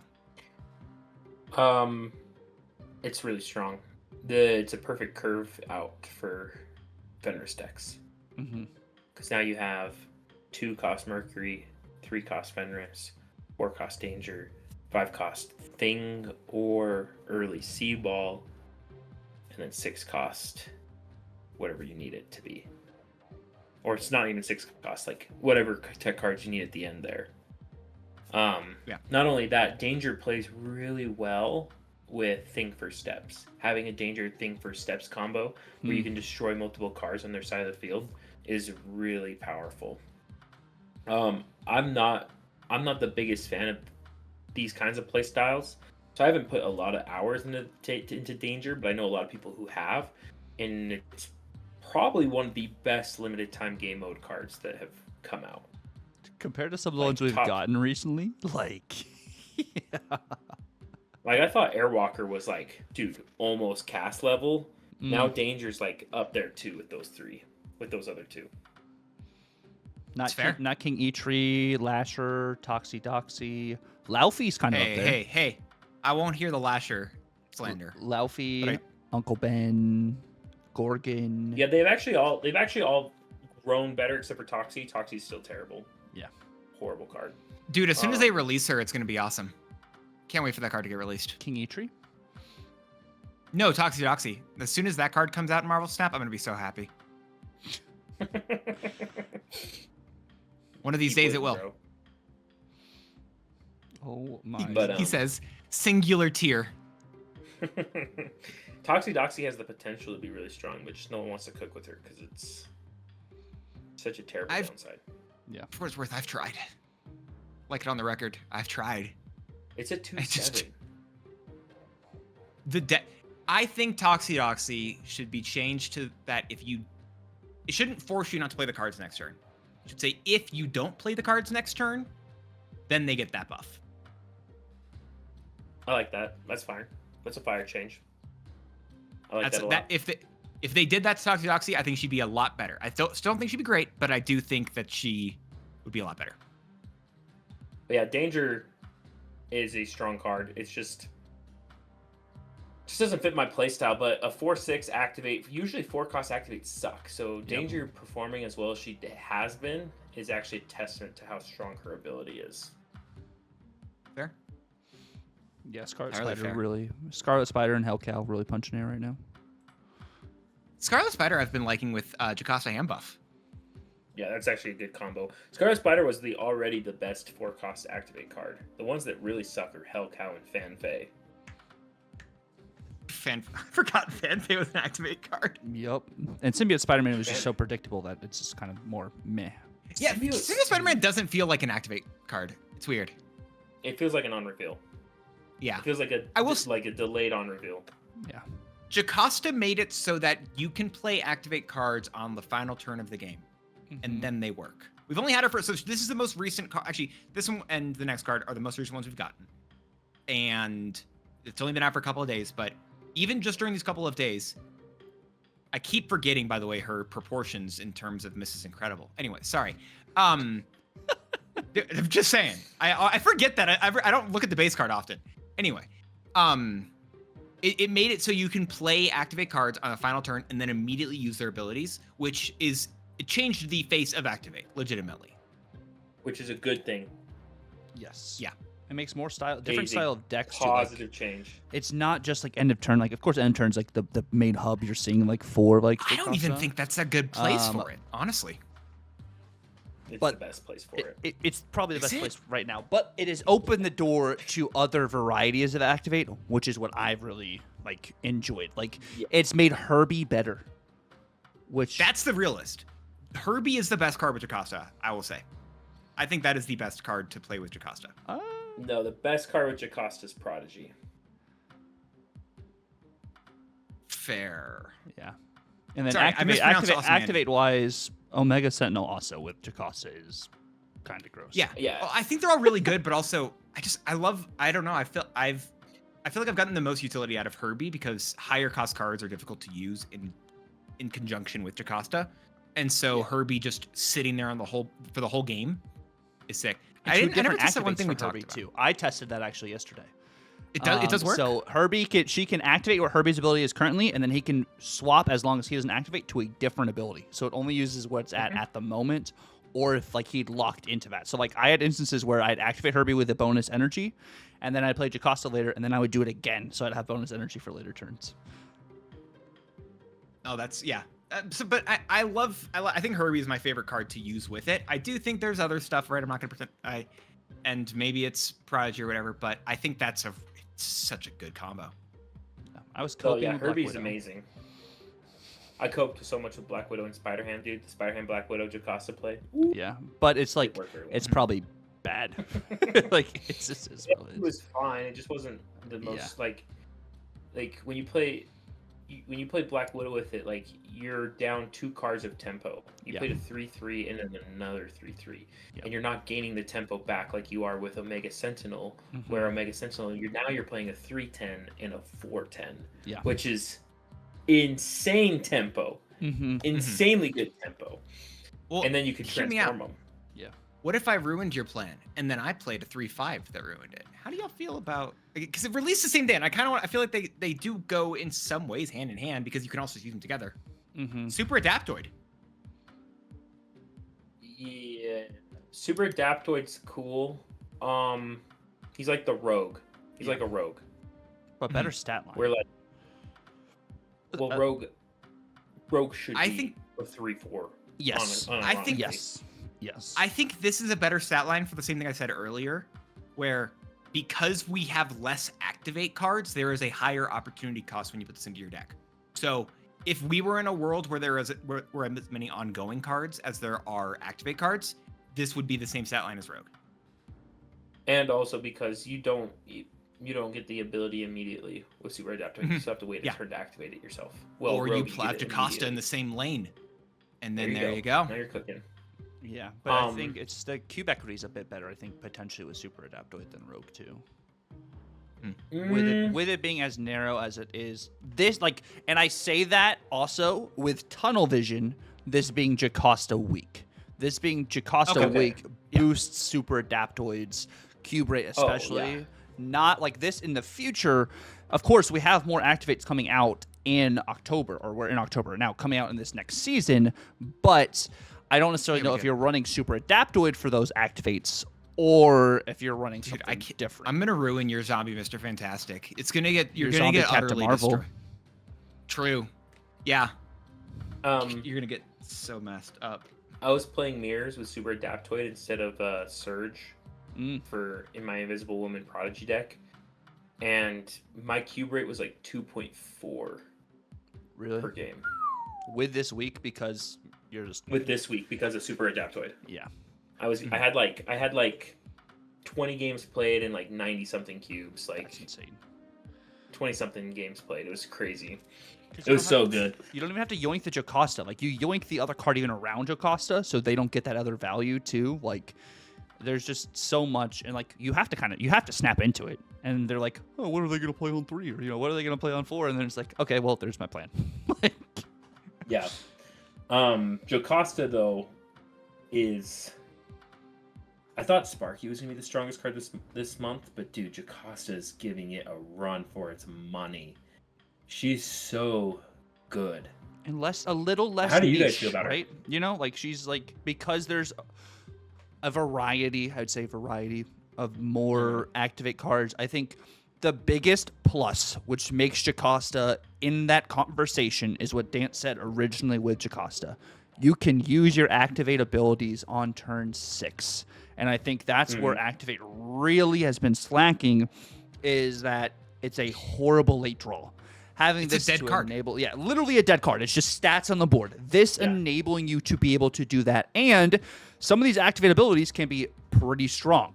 So like being able to do it not just once, but twice. And then there's the freaking Prodigy loop shenanigan stuff that also like happens that in general was already really good Prodigy with like activate cards. But like this gives you like another layer. And since the counters are Super Adaptoid, Lady Deathstrike, and then if this is a lane by itself and with a card that has more power, Red Guardian, Cosmic Ghost Rider, but like there's ways around that. And I think even though you're seeing a large variety of like what people are playing is kind of like similar to what they were playing originally, they like swap out one card like in the end of turn deck, but they now have like Juggernaut to offset stuff too. Like you can build more tech around just having the activate cards, because you're going to be doing activate stuff in one lane.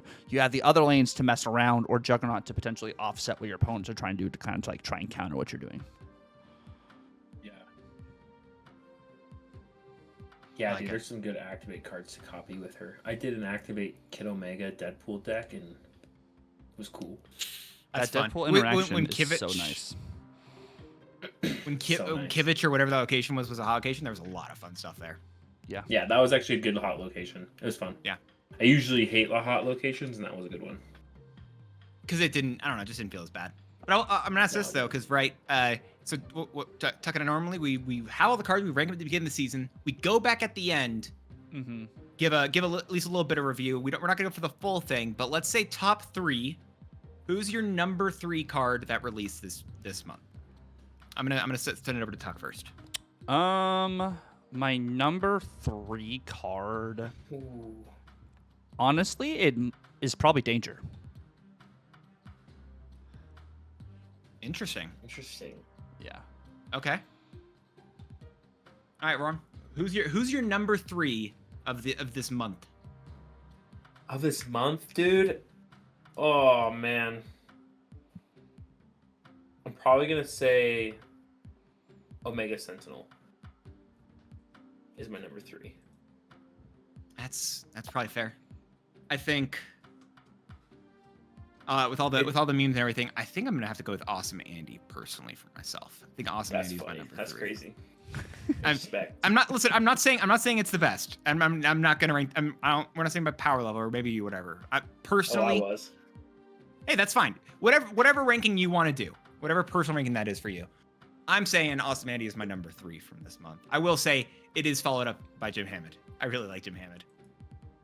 Jim Hammond at number Again, I'm not saying it's power level. It's just I have fun. Yeah. I like the good times. Mine's based off power level. My second one would be Jocasta. Yeah. You really mispronounced Jim Hammond. I have Jocasta at 2 as well. Yeah, that's fair. Who's your then like leaving this month? Who's your top dog? Not is it the top dog? Actually, Dude, you already said I may have Yeah. I did just say top dog. It's the Spark. Yeah.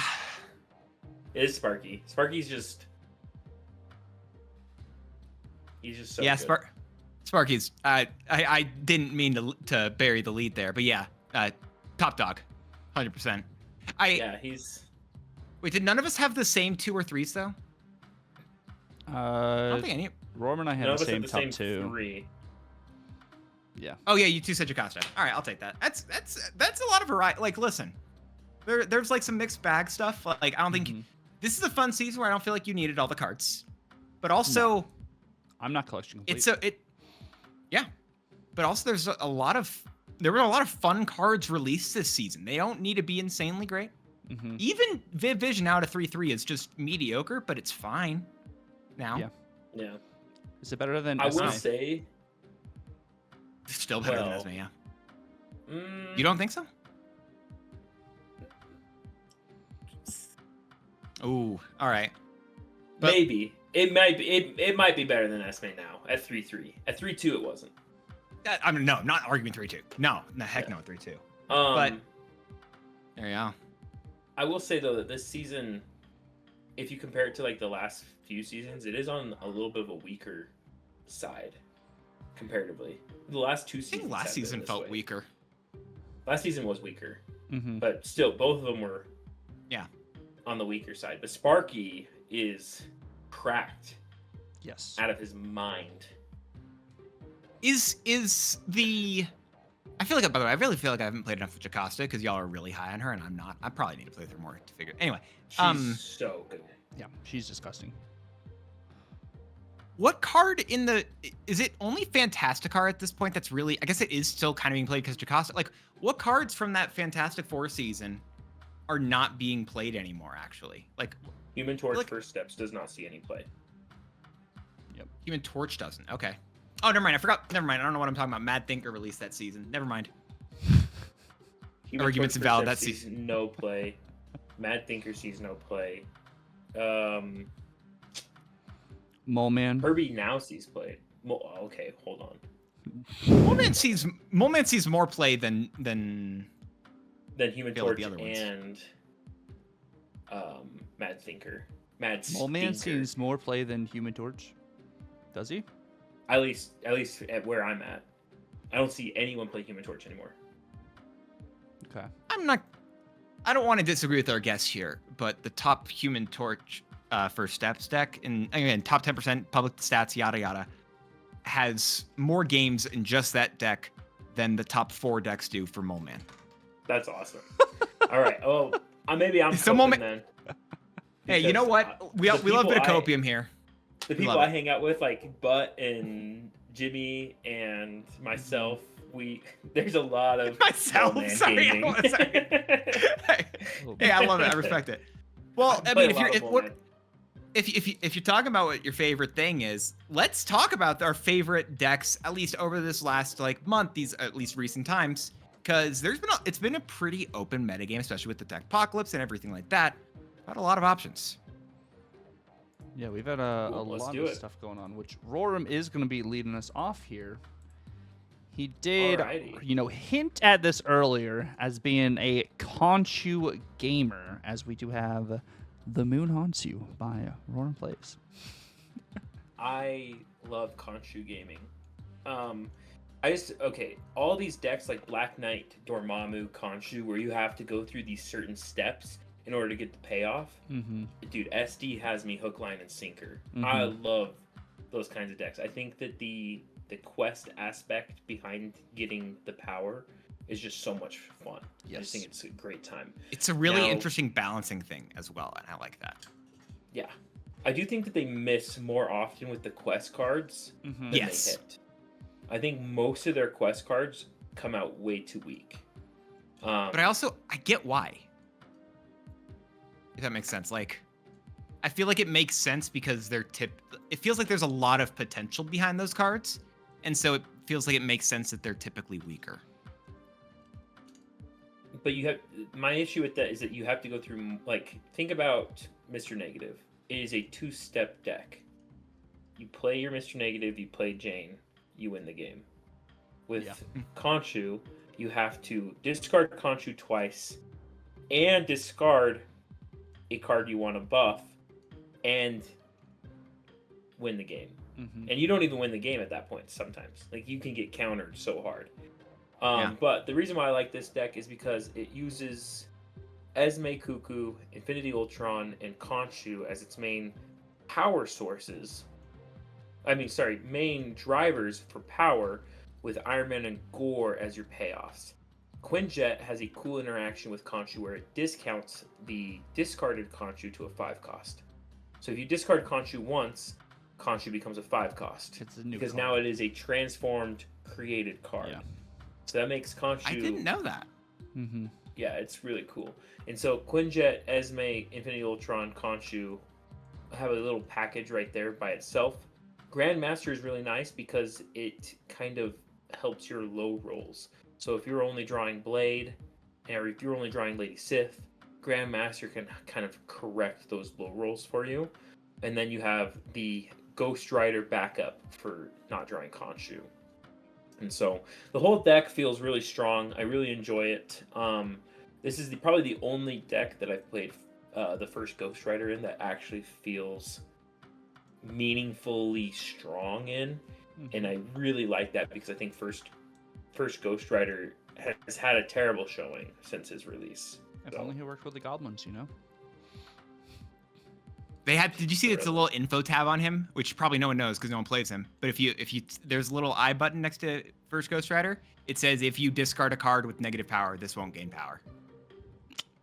You hate Just- to see it. They just want to make you sadder. It's so rude. No, this is a fun deck. I didn't know that stuff about Khonshu. I will probably be playing this tomorrow. It's so much fun. You'll have a good time. It's hard. Yeah. So like, if you need some I'm willing to coaching, be I'll help bad at you. games. I suck at this game. It's fine. It's why I casted the last gauntlet. Not because I'm good, because I'm not good. Yeah. Tuck there did you it because go. he's already done. It was a victory lap for him. He's already qualled. Great mental gymnastics I'm hearing right now, dude. Yeah, thanks. Appreciate it. I'm You're getting really the gold struggling medal out for here. that one.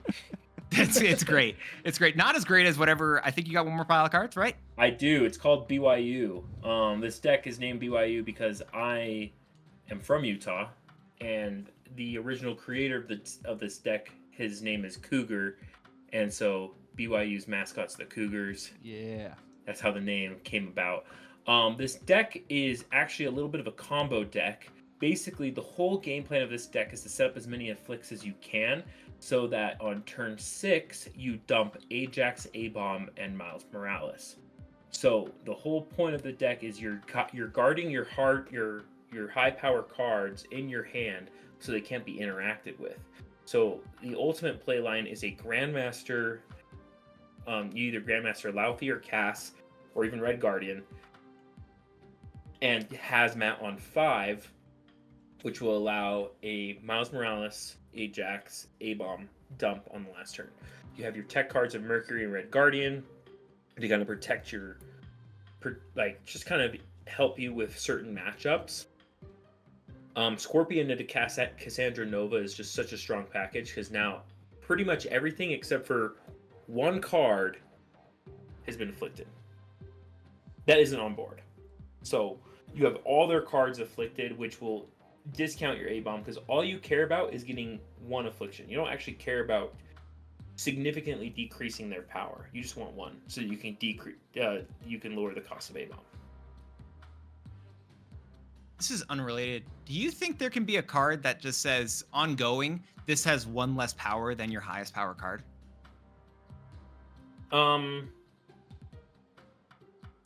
It would have to be a 6 cost. I don't know if it's anything.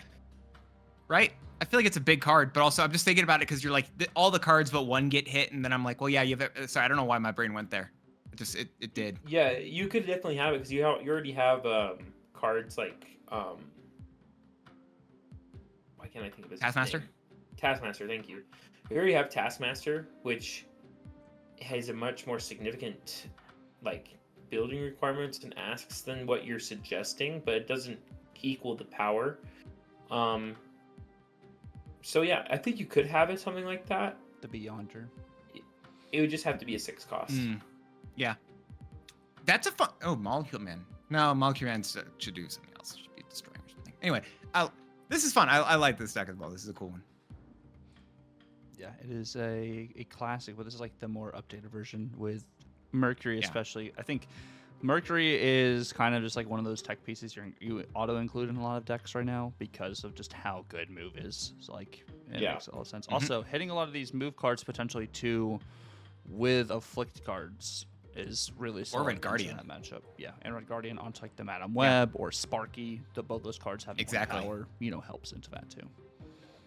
So if y'all want to be seeing some more of this Red Guardian or just, I don't know, fun combo decks, I like both of these pals, and I'm going to have to be over there. Weekend, tomorrow at minimum. Go over to twitch.tv Roram Plays. Going to be doing some very great content. We've already talked. You've heard his breakdowns, his analytically inclined nature. Come on, go over there. Get him past 1K. I don't want 1K. I want more followers. I want all the plays. All the plays. All the plays. Which I've been playing the Warlock Slam over here. Oh, he's got the deck link underneath the... Oh, look at this guy. He hustling out here. He got that deck link under the YouTube link underneath it. Didn't know I was playing. Didn't know who we were talking to. My bad. I didn't realize we were in the presence of a professional. Yeah. This is why I want the She-Hulk change, especially like that Roram was talking about, the She-Hulk Warlock interaction, which I'm still coping, of course, with Hope Summers, which maybe, it's the style of play like this too, is like the original is you're playing a card on 4 onto Hope, and then you're floating turn 5 because you have 6 energy, and then, you get free She-Hulk the next turn. But it's pretty much, if you guys seen Surtur Slam, if you guys have seen Derek doing his Gwenpool Slam stuff, it's literally a newer rendition just kind of that, but just using Warlock instead of Surtur. And then I have Moon Girl and Gwenpool in there instead of we had Shadow King in there originally in the original build. But yeah, Shadow King, of course, works and stuff, but it negates some of the power on your cards, but at the same time, you're just trying to throw down as much power as possible. It's fun. This is to me is just fun. My cards cost 0 and stuff. I get to play as many cards as possible. That's kind of the gist of it. But like Roram's saying, Mobius happens, you just pour one out and say, all right, see you next game. You don't play this in Infinity Conquest. Yeah, this is a perfect example of a I already died a Mobius deck, so I might as well just go more into it. Yep. Yeah. Which is where Warlock works the best. Mm-hmm. Listen, the retreat button's there for a reason. Yeah. You gotta min-max, and then it's a lot of fun. I have the Electric Force, which is just Sparky Phoenix Force, using Kid Omega in it too, so I can tempo destroy Human Torch to be able to play Phoenix Force on 4 is kind of the general idea there. Also, you can destroy Hulkbuster to have that come back with the Phoenix Force, so then you have that to move around. And then, am I going to Zola? Am I going to Tribunal? What's going to happen? They expect the Zola way more than they expect the Tribunal. Yes, Roram? How does Hulkbuster work with? So if like you destroy the Hulkbuster and then you Phoenix Force it back, and it lands on like a multiple man, are you still able to move that multiple man like a Phoenix Force, or Yes. does the Phoenix What? Force?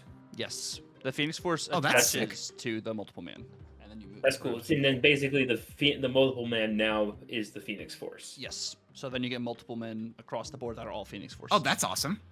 That's cool. I was wondering if that was the interaction, and thank you for answering. Yep. That's why, like, originally, like, also, like, Penny Parker has been in some of these shells, too, because you destroy the spider, and the spider also can be used as, like, the same kind of thing, and it's a 3-4 base opposed to, a 3 base or 2-3 base. But it kind of, like, depends. There's a couple different, like, iterations I was playing. I was crashing people's games unintentionally because I didn't know that the Sparky bug existed with multiple man, and I would be like, okay, well, I got another multiple man, and then game explodes, and I was like, oh, well, okay, I guess that is the bug that they were talking about. And then once they got rid of the animation, that happened, and then I'm using Sparky either as an earlier game or on turn 6. I move Human Torch back to where it was originally after it had been hit with the Phoenix Force, and then I can Zola it. So, like, having to account for where is all this power going, like, for sure, That's cool.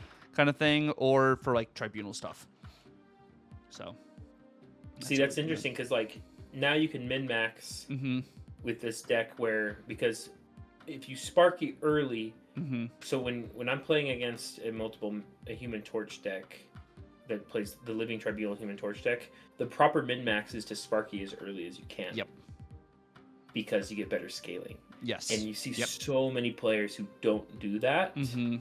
And so that is a cool, like, kind of way to counter this deck is, like, if they Sparky early, then I can expect a Tribunal. Yep. And if they're holding their Sparky, then you can watch for a Zola. Yes, exactly. That's cool. I like this. This is a cool deck. I'm going to try this. Yeah, which I'm still trying to, like, because Ian, I faced Ian on ladder, and Ian wasn't running Zola. Ian was running Symbiote Spider-Man instead for more of, like, the Tribunal kind of plays. But I was like, I don't necessarily know if I want to do that because I don't have Doctor Strange. If I had Doctor Strange in the list, you go more into the Symbiote Spider-Man route because then you're getting better pulls that way, and you have more movement, and you're relying more on the movement, where this is more heavy on destroying card to be able to have extra Zola value or Phoenix Force value, whereas Symbiote Spider-Man is a really good extra card to be able to pour more into, like I said, the move aspect, and you lean more into Tribunal than you would for Zola. Yeah. And I like how you've given up on the Nimrod stuff, because I think the Nimrod stuff was just, like, it was cool, but it's not that strong compared to the move stuff. Yeah. Which, like, it's a kind of, like, situation, too, is like, well, if I don't have move cards this game, I kind of lose kind of thing, where, like, Nimrod, of course, is an extra out. But, of course, Stardust also counters this, in, like, Shang-Chi, they can only Shang-Chi one lane now. So, that helps also with the Tribunal stuff or the Zola stuff with Human Torch as well. Yeah, that's cool. Yeah, this is cool. This, like, reminds me, did I ever show you my old Voltron deck? Basically, it was a multiple man Human Torch Tribunal deck that was like this, but ran Symbiote Spider-Man instead of Phoenix Force and Heimdall. So it was like it had a Heimdall and Living Tribunal finish rather than Okay. Yeah. Symbiote Spider-Man is like one of my guilty pleasure kind of cards, too, for these kind of decks. Like, Same. when Symbiote Spider-Man first came out, I did the Phoenix Force Nimrod deck, and that's one of my favorite decks ever to have run because, the interaction with Symbiote Spider-Man and a multiple man, making that like a clone that you're moving other places, people aren't really accounting for that. They're accounting more for just Nimrod things. Of course, it was bugged, like, with Ghost Spider and stuff and everything, too, which not necessarily bugged. It just, play order matters in everything. So it was just some This is a cool stuff deck. to know, though. Can you send me this after the pod? Yeah, I got you. Thank you, King. And then we have Dance's decks, which I am going to readjust this live time. Old? No. Holding? Based. There we go. Boom. Ooh, move bounce. I'm not gonna pretend to Daring. be I know, right? Daring. When we were talking about just favorite decks, I was looking through my recently played decks, and I realized I had 150 games with move bounce. And I realized it doesn't matter even if I have other decks that I've enjoyed or not. If I'm gonna talk about the decks that I've been playing a lot, I had good success with. I have a 69% win rate with this deck. Still, Nice. I have to show the classic move bounce. This is the only season I've ever pushed to infinite during the tech apocalypse. This got me from, I was in like 3,000 or 4,000. It got me to 500. That's awesome. That's sick. You want a cool little suggestion that you could try? Hit me. Instead of Vulture or instead of Sage, try Grandmaster. I definitely don't think I haven't played this list in a week or two. If I play this again, I don't think I'd be playing Vulture. I like the idea of playing Grandmaster in there. Grandmaster with Frigga, Grandmaster with Beast makes for some insane lines. So you can beast all your move cards one lane on turn 4. So let's say you Iron Fist your Human Torch, and now it's all in one lane. So you Ranya, Sparky, Iron Fist, Human Torch in one lane. You beast it to your hand. You can play Human Torch, Iron Fist, Ghost Spider and you get your stuff in the middle lane, and then you can Grandmaster the Beast back into your hand, so that your cards just got huge, but now they're still protected because they're in your hand. Some Dr. Guapo. And you throw Prio. And you throw Prio because now you have one lane that has 3 power and you have one lane that has 5 power, and there's a very low chance that they're gonna have Prio. Yeah. No. Ooh, I like that. No. Actually, I like the chef for Grandmaster. That will be something I'm gonna be messing with, I think. Yeah. That is Guapo. Like That's a Guapo fun- does that all the time. Like with his like bounce stuff. He does the Grandmaster Beast thing. I do That's the cool. Grandmaster Beast thing in all my decks now. I don't run Yeah. Falcon anymore. I just run Grandmaster. Ooh, that's cool. Because it's so much stronger. Beast bounce is so much stronger, and Toxin bounce is so much stronger than Falcon. Yeah. That's a lot of fun. No, I like that. That's gonna be a fun change. That's a really cool one. And then I think I don't remember which one my other one is. Because again, it was like 4 different ones. Ooh, I big mean, boys. Yeah. So when I was talking about this earlier, I even sent this one over to Roram. I was saying like Jim Hammond is fun because you do not want to be all in on him. He's just a bonus, because in actuality, you're not planning on winning the game with Jim Hammond.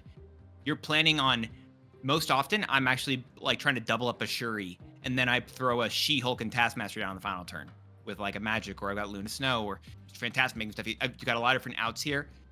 And I think that's the way you would play with Jim Hammond, where Jim Hammond is the bonus. He's not the thing you build around. You've got the rest of the cards here, and Jim Hammond is also there. And it can maybe win, maybe not, but you're okay with that dying, because then I can drop a 64 or whatever. I don't want to do math. I'm tired. 16 times 4 power Giganto in the left lane, and then throw Taskmaster down the next turn. It's a lot of fun. That was the right math too. Yeah, this is cool. I don't think it is. There's no way it's 64. Is it actually 64? 16 Oh, times 4. I can do math. Oh yeah, it is 16 times 4. All right, I don't know. I for some reason thought it was. I don't know. I'm getting my cards confused. Yeah, I was thinking Destroyer stats. Never mind. That's why. But yeah, this is another one that I've really been enjoying recently, and it's one that. Do you ever unironically swap Giganto for Galactus First Steps? Yeah, your high roll might your low roll might be lower because Giganto, but if you're doubling Giganto, you're almost already always going to win that lane. And now you get the mobility of Galactus First Steps. I haven't, because the early cards that you're playing, it's only kind of works if it's like Luna Snow, maybe Pedro, Mr. Fantastic First Steps. I mean, Was the reason I haven't. Scales potentially like. It can. I'm just asking for the mobility of it, because it could be a good shout. It may make the deck better. I have not done it, but the only issue is actually, never mind, because now you have Red Hulk and no, scratch my suggestion. You have 2 cards that reveal in your hand. That way they know half your hand at all times. You don't want to do that. There you go. And that's the reason why I don't do it. That's actually I was about to say that. I was about to say that you have 2 cards that reveal information, and I wasn't going to this. I was not going to. But yeah, this is just another fun pile that I've really been enjoying recently. There's one more I've been enjoying, which was it's a dorm. Tuck, can you throw the Dormammu one up? Because I thought there was going to be a different Dormammu deck, and if there wasn't, I want to talk about this one. This one I've been loving. Yeah, it's cool. This has been a lot of fun with so many different ins and outs. Which it says Dormammu on it. This is just a Werewolf by Night deck in disguise, and I love it. It's almost like the one that Big Baby made. This is one Toxie showed me. Oh, cool. Yeah, it's a lot of fun. And my favorite thing is, I think y'all were talking about it earlier with what was the deck? Messing with with Cerebro, because Cerebro's been the hardest stuff. I absolutely love just vipering over just a demon and making them cry. Yeah, that's based. It's been so much fun. Or you just get to viper over good stuff like a Sentry or something like that. But Dormammu also getting that extra bit of power makes it so that I don't even hate carnaging a hood if I have to early on. Just to get to the next step. Just to get to the next step, because then I can then Dormammu's suck spell, whatever you call it, is just really good. The suck. It sucks. The steel spell. A steel spell. Suck is funnier to say. Oh my goodness, bro. Yeah.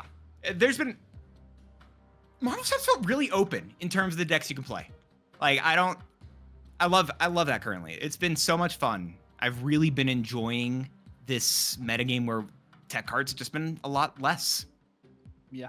No, the meta feels very open, and like you can test and try a lot of different things even after, the reactions, your retractions to like these other cards, like the tech cards that did just happen. And then thank you also, Roram, for being here and having your extra, input in these takes. Have been really, really great and honestly very beneficial. I feel like not just for us, but for anyone who watches as well, like to really be able to like understand and get better at Snap, which is why I want to say, please, plug yourself, Roram. Where can these awesome listeners and viewers find you and absorb and consume all of your amazing content? Yeah, thank you, Tucker and notmydance, for having me. You guys can find me at twitch.tv/RoramPlays. I stream mostly on the weekends, and a lot of the time after work. So you can find me usually late Eastern, so like 8 to 10 p.m. Eastern is when I would probably be streaming the most for you guys. And so, but yeah, thank you guys again for having me. It was a massive honor and pleasure to be here with 2 great Marvel Snap legends and amazing facial hair from both of y'all. Tucker, he thinks you have 2 personalities. I don't know what's going on. Y'all heard it. Y'all heard it. Y'all best be going over there. All right. Tomorrow at 8 p.m. Pacific, Roram will be live. He has promised. Tomorrow meaning Saturday, right? Yes. Meeting. Well, this goes up on a Friday. Okay. Yes. Meeting on Saturday, and then also the word of the day today is going to be Hammond. So if you guys did stick around to the very end of this very long, awesome episode, let us know down below what your guys' thoughts are on the season, and we'll be breaking down the new cards next week. It's been real. God bless, and laters.